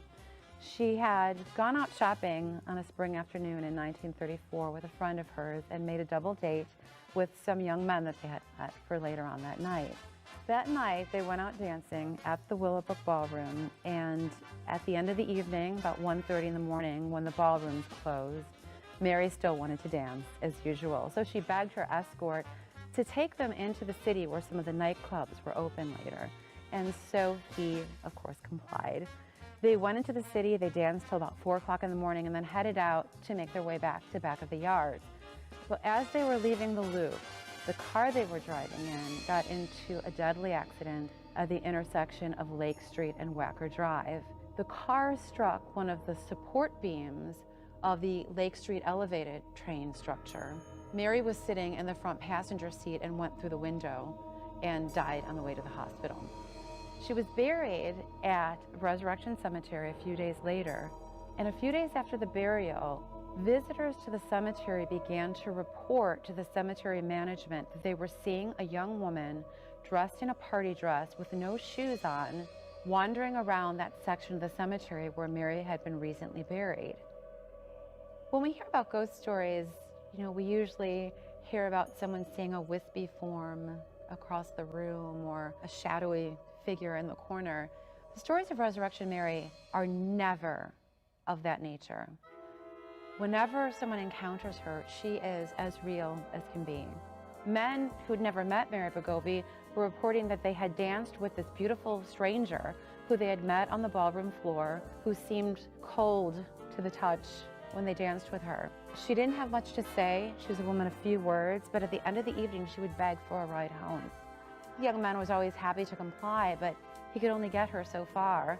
As they passed the gates of Resurrection Cemetery, driving home on Archer Road, she would either simply vanish from the car or throw the car door open and run into the darkness, disappearing right through the cemetery fence and into the darkness of the cemetery beyond.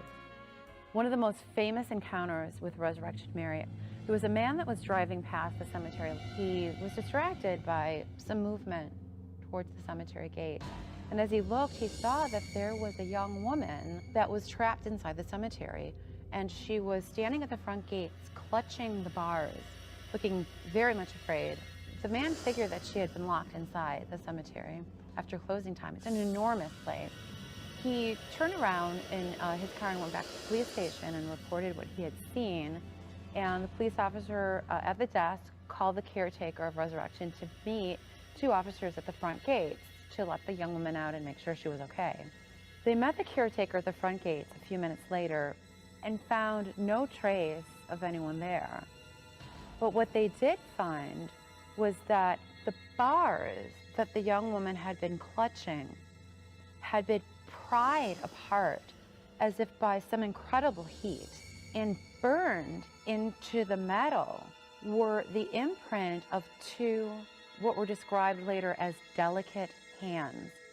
I met people who came in the weeks that followed to look at the bars that they believed had been bent by Resurrection Mary.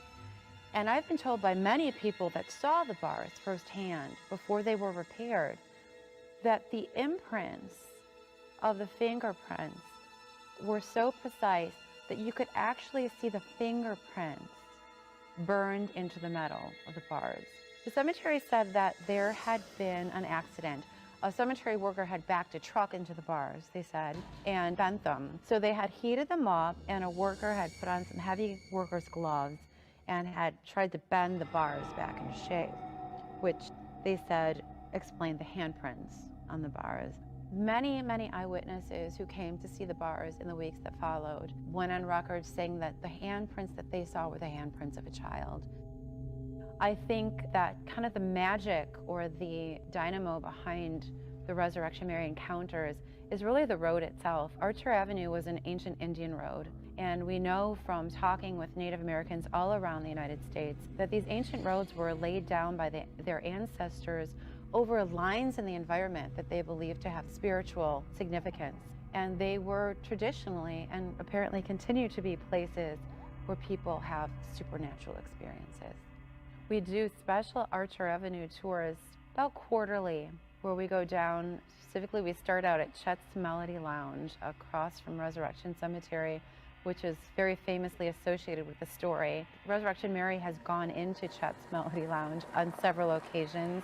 She was taken there once by a cab driver. Wait here, please.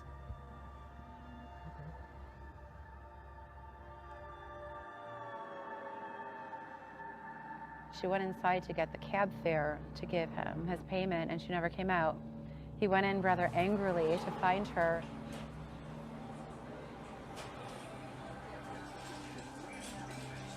Excuse me. No one had come into the bar all night long. And since that night, they always leave a Bloody Mary at the end of the bar in case she comes in. There's a very, very strong movement to not talk about her, to not talk about Resurrection Mary, and to not even acknowledge that she exists. But there have been, again, so many eyewitnesses testifying to the reality of her that she will not be dismissed.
Happy Halloween, everybody.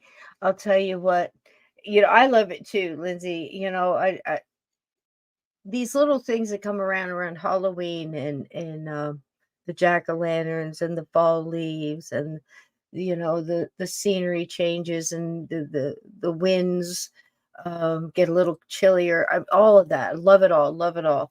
And these times have been great. It's been absolutely fantastic doing pretty much all of September right into now with all the treat bags and talking about it and trying to plan for it. And Cabin 22 is a whole week of ghost stories, and you just never get tired of it. It's just one of those subjects. You can always find something new. I'm already looking forward to the stuff we're going to be doing in the weeks coming up.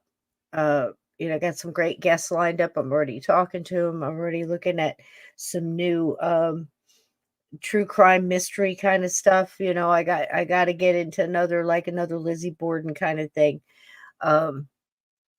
It's just exciting, just on to the next. Like my dear, the dear man Eric from Unseen Paranormal, that I'm always bragging on. He said it in the conversation that we were having. We were talking about. I said people think I'm crazy because I'll do a lot of paranormal, a lot of ghost stuff and really research into a certain genre or area or whatever or case. And every once in a while I got to stick my head out and I got to go do some true crime or murder mystery or something along those lines. And he goes, "Oh yes, I have to do that." He goes, "I have to turn to true crime." to cleanse my palate of the paranormal. And I said, absolutely, there's somebody, a man after my own heart. That's exactly how I feel. It's so weird, but you can't explain it, but it works. So I'm already looking into that. But I'll tell you what, just this Halloween has been so much fun, and it's because of you guys.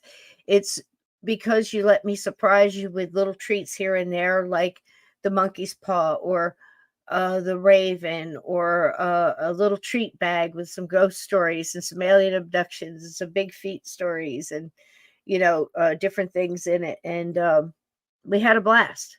And if you were in the chat, you were in the chat. If you were able to be there for that, and it was cool. We had a little extra time throughout the week that we could forget about what was going on around us or in the world, and it was just us right then.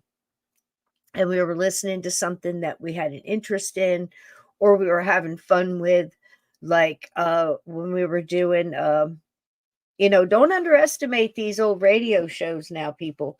When you see them out there, your suspense theater, or um, all these different, BBC has some wonderful stuff out there, different theaters, and, of the mind kind of deal. But old radio shows. Anyway, we did a couple of them this season. I know one off the top of my head was Return to Shadow Lake. And that was very similar, as I said in the beginning of this conversation, that almost is similar to this ghost story we just heard, where this man was showing up places. He's alive and people are seeing him. Uh, a young boy sees his uncle come home, go in the front door and shut the door. He opens the doors. Nobody's there. How do you explain that? The guy's alive. I know of a couple of them, where the person is seeing back and forth. Um, Sometimes sees the woman come in the front door with the laundry and go down the hallway and turn into the wall and disappear. Then sometimes she comes in and she does that, but sometimes there's a guy following her. She does the same thing, looks the same, but sometimes there's a guy following her. And sometimes she, instead of going through the wall, he puts her up against the wall and she goes through the wall. They both do. Well, research found out he was seeing this in all different kinds of combinations of this. Sometimes him, sometimes her, sometimes both of them, yada, yada. Come to find out, the guy killed the woman that's carrying the laundry and going through the wall. And he's alive, but he's in prison. So sometimes you're seeing she's replaying it. Time is replaying it. The universe is replaying it. The walls are whatever. Something's going on. It's different. It breaks a lot of the rules. It breaks down a lot of those walls. It makes you think outside the box. Interesting. And it goes with that last ghost story we just saw. And it also reminds you of several other, quick ghost stories about. I had brought up, I'm not sure that I finished it, but I was talking about a famous one. Well, it wasn't famous, but it was was made more famous because it was on a recent famous paranormal show, and it was Amy Allen talking about a case not far from me in Asbury Park. And if you're not familiar with this case, I'll briefly tell you about it. There is a main street in Asbury Park, New Jersey, which is a shore town, very popular, very big throughout. It's had its decades, trust me. And I have decades where it's like the greatest place to be in the world for about 30 years, and then it hits rock bottom and it comes back up again, and it hits rock bottom and comes back up again. Well, it's just one of those places. And so right now it is very popular with 5-star restaurants and $1 million penthouse apartments that are studio apartments, this kind of place now. Okay. Not very far from me, about 2-3 blocks from the boardwalk and the Atlantic Ocean. So at this one of these restaurants, this building is, of course, changed hands multiple times over the decades. It has been many things. I passed it many times myself as a young child and as a teenager and throughout my life. And it's been many different things. At this point in time that the story takes place, it was an antique place run by a man who was an older gentleman, um, probably trying to hide a different way of life that probably wasn't accepted very much back then. Um, and that's only stressed because it has something to do with the story. He, at that point in time, he was a hardworking businessman. He was running a huge antiques have always been big in Jersey, always been big in the tri-state area of Pennsylvania and New York and New York State and the colonial era and the whole, trust me, the whole thing, you know, from the Eagles, brass Eagles to, trunks and, just it's my whole life. Colonial, this, that, Revolutionary War, yada, yada, yada. Even more so than the Civil War. Whereas the Civil War, more as you go through Virginia and Georgia and keep going towards the South, you see a lot more, Pennsylvania more. But it's wild. So anyway, it's what you grew up with, what you're surrounded with. But anyway, this place was an antique place and supposedly doing very well. He hired a few people off the street. He hired one gentleman off the street, basically kept him got, from being homeless, gave him a cot and a place and a respectable job and whatever. And apparently, while down in the cellar, they had been having some arguments. Something happened, and the man that was left alive to tell the story says that the older man made a pass at him, grabbed him in a place that made him not only uncomfortable, but react in a violent manner, enough for him to hit him about 20, 25 times in the head with a hammer he just happened to be holding, much like Sling Blade, I guess. Just woke up holding it, No, he was down there working on some shelving or something. But anyway, this is the guy's story. So when Amy goes down there, along with other mediums who have said similar things and got pieces of this story, they're actually seeing this guy who killed this older man. They're seeing that and another entity that's there that has supposedly been there and in and out the cellars of these buildings and in and out these buildings in this entire block and probably further than that for millennia, all over the place. And it just so happened again hit the weakest target. Concentrated on this man, pushed all his buttons, and the next thing you know, he acts way outside of, overreaction for the situation and beats this man to death with a hammer with his bare hands. Now, he is alive and in prison, yet people are seeing his ghost there interacting with them at least slightly. They're not having conversations, but they're seeing him react to like them being there. He's reacting like he obviously sees them, this kind of interaction. So intelligent reaction, but not conversational level intelligent, right? So some of these mediums are coming in. One of them happens to be Amy Allen. And again, this is a famous episode you can pull out. It's one of the more popular ones where she comes out and she's talking about bumping into this energy. She doesn't like it. It's very hostile, very aggressive, blah, blah, blah, describes it, does the whole, sits down with the artist. He writes it out. Is this what you saw? Yes, it is. That whole thing happens. And it's this guy. And she tells them at the table, he's not dead. He's sitting in a prison. And of course, her sidekick, oh, what's his name? With the ring, what's his Steve, yeah, Steve. So anyway, he's already investigated and knows this dude, knows he's in prison, and is shocked by the whole thing as per usual.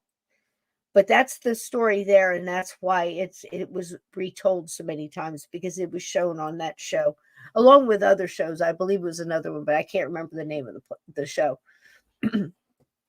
But that's another one where the guy's alive, but you see the ghost. Incredible, is it not? Gives you something extra to think about this Halloween, does it not? It's like, again, it's just like anything else. You think you got it. It's kind of like exploring the ocean. You think you found the deepest part of the ocean. You think you've understand the species there, and the fact of why, why the different life is at that depth, and all the different layers and of existence, and the whole thing. And then you find something deeper. You find something a little darker. You find something that you don't understand as much as you thought you did. That's the paranormal. And it can be scary, or it can be amazing. And it can be both at the same time. I think that's why we're here. And I think that's why we enjoy so much this time of the year, because everybody else kind of joins in a small way, in their own way. But we're still here doing our thing. We're going to be doing it next weekend too, and we have to just rev right up and get right back in it again, or else we get that after Halloween blues. It's kind of like having a big event and then it's over and you go, okay, now what? Like I said, I'm already thinking ahead of what I'm going to do. I'm thinking about 3 different ones top, but I want to do one again like Lincoln. When we do something, we do it. We start to finish, we sort it out, turn it inside out, turn out all the pockets, and they get done with it, and then we put it to bed. Like Lizzie Borden and Velisca and Abraham Lincoln, and those kind of things. So that's kind of what I want to do. That's what I'm thinking about. I don't know what you guys are doing for Halloween. I'm so glad you spent a lot of it with me, and thank you for being there. Like I said, in the chats, when the different treat and surprises pop up, and you can be there at that time, and you were supposed to be there at that time because you have a blast, and I've had a blast with you. I'm sorry Steve couldn't be here tonight. I'm hoping his computer gets better. It doesn't sound good from what he's sending me in the messages, and I wish him all the best, because I've been there and it's a terrible place to be. I hope he doesn't have a ghost in the machine, but it would be fitting for Halloween. It is his birthday tomorrow, so we wish him happy birthday to him, and his hellos to his lovely bride Nick. And I'm looking over there because I'm getting messages, and I'm like, oh my gosh. I hope he's okay. I hope everything's okay. I hope everybody's okay. I just want everybody to be okay. Is that so hard? I just want everybody to be okay. Stop your shit and be okay. Don't get your peanut butter in that guy's chocolate. Don't take his chocolate. Leave his chocolate alone. Steal with your peanut butter. Move the hell on. You know what I mean? Be okay. I just want everybody to be okay. And I want everybody to have a happy Halloween. And I want everybody to know how important it is for me to be here. Because I wouldn't want to disappoint you guys. And it means a lot to come here and do the shows and things like that for you, because I know you're going to be here, and vice versa. You guys get excited and to see each other, and different things are going on, and we're learning stuff, and we're digging what we're watching, and the things we're learning together. And I think it's really cool, and I appreciate you being here and making this Halloween that much better for everybody. It's been cool. It's been really fun coming up with different stuff to show you guys and share with you guys too. So again, tomorrow night we're doing the last of it. We got to do something for Halloween night, and I thought something nice about 9 o'clock after the kiddos are out there and they get the candy, or the grandkids or whoever, right? And you get to go through the candy. You go through and you seal away some for yourself. Curl up and watch Sleepy Hollow with me tomorrow night. You know, if you haven't ever heard it, it's about an hour 15 minutes, something like that. If you've never heard it, it's again read by Chip. That's all the name he gave, and some dude that volunteered, and it's a beautiful reading. And I'm so glad he did, because you hear it in a different way. You probably never really heard it before. And I had fun doing the visuals with it, and you'll see enough that kind of makes you smile along the way and makes you think about stuff and a little different. And it's fun. So I hope you'll join us if you're not doing anything tomorrow night, 9 o'clock Eastern. I'll be there in the chat. I hope to see you.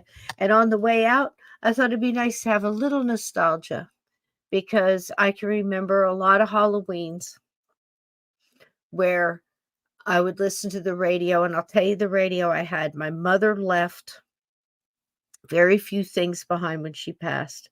Her stuff was all over here, storage there and whatever, and to the wind, And yeah, it's gonna be good. Be there with me, Froze. You and I will chill. We'll chill. You know. Let's see. Let me see if I can get this right. BYOCC. Bring your own candy corn. So we'll be there. We'll listen to it because it's a great story, right? And I want to see it again because I'd spent so much time putting it together, and it was all choppy. And last night listening to it was so much fun. But Halloween night, I thought that would be a good way to say, to shut the old the coffin lid on the old Halloween night. So anyway, when I was a kid, so my mom somehow in storage, I wound up getting a piece, some of her furniture, and what I got was the stereo console. From this is like early 1970s. It's furniture, so it's Spanish American. So it's got the red velvet speakers on both sides. Okay. It's got the cabinet doors in the front, some storage. Then it's got the lid. You lift it, and down in it, it's got the well. And in there, the well is the turntable for the records. And it's got storage for the records. And if you're lucky, it had a stereo radio, which it had all of it. It had all of that. Some really fancy had like a bar. Some other, we didn't have that. So anyway, I got this thing. I loved it. And gosh, I'd love to know where it is now. But this is what I had in my room in high school. It kicked ass. Great AC/DC over this thing, just pumping it, Loggins and Messina live on stage album, Black Sabbath, just kicking it through these speakers, through the red velvet speakers, But anyhow, true story. I would listen to this guy, and it was the greatest part about this thing is it had this great bass to it. And I had the shag carpet that if you laid down in front of this, you could really absorb it through the pillow. It was great to listen to these speakers. And I would go to sleep listening to this guy on some weekend nights coming out of WNEW out of New York City. Okay. And I think it was like midnight or something he came on. So I felt kind of like I was, just friends with, like you feel like these DJs. You feel like they, know you. Kind of around the same era as, the 50s and the greasers and the hot rodders, and everybody thought about Wolfman Jack and some of these DJs, right? Well, this was ours because I was just as twisted as I am now. And if you were as twisted as I was as a teenager and you had the chance to listen to this guy, I think you would had. because he certainly kept you laughing, and he made me laugh through high school. I hope you'll enjoy just a piece of it and a little song that you might be familiar with at the end. Happy Halloween, everybody. We're out of here. We're putting this one to bed. See you tomorrow for Sleepy Hollow. Good night, everybody. Westwood One presents the Dr. Demento Show. This week, our annual Halloween special. 2 hours of scary sounds and spooky weirdness from out of the archives and off the wall. Such all-time graveyard greats as Dinner with Drac, Curse of the Hearst Cemetery Girls, They're Removing Grandpa's Grave to Build a Sewer, The Haunted House of Rock and the Monster Mash, featuring such stars as John Zachary, Bela Lugosi, Screaming Lord Such and Screamin' Jay Hawkins, David Bowie, Peter Sellers, and Bobby Boris Pickett, all joined together to get you in the mood for the night of the living dead. The night when the spirits of those who have gone return to have a little party with us, and we all go hobnobbling with the goblin. The memory of one of the most famous ghosts in all history, the specter of Anne Boleyn, Queen of England, wife of King Henry VIII, who had her beheaded when she displeased him. And as one might expect, the ghost of Anne Boleyn came back to haunt King Henry's castle. But since her head had been chopped off, she had to carry it underneath her arm. It's true. Here's Carol P. Weiss. In the Tower of London, large as life, the ghost of Anne Boleyn walks, they declare. Anne Boleyn was once King Henry's wife, until he had the axeman bob her hair. Oh yes, he done her wrong long years ago, and she comes back each night to tell him so.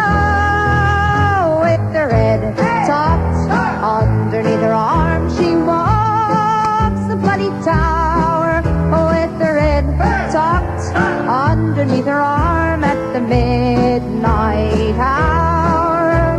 She's going to find King Henry, she means giving him what for. Gadzooks, she's going to tell him off for having spilled her gore. And just in case the axeman wants to give her an encore, she's got her head tucked underneath her arm.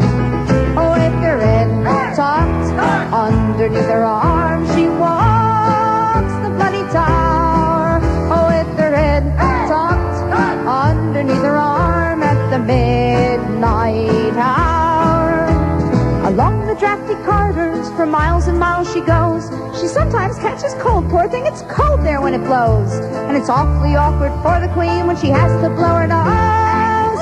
With her head tucked underneath her arm.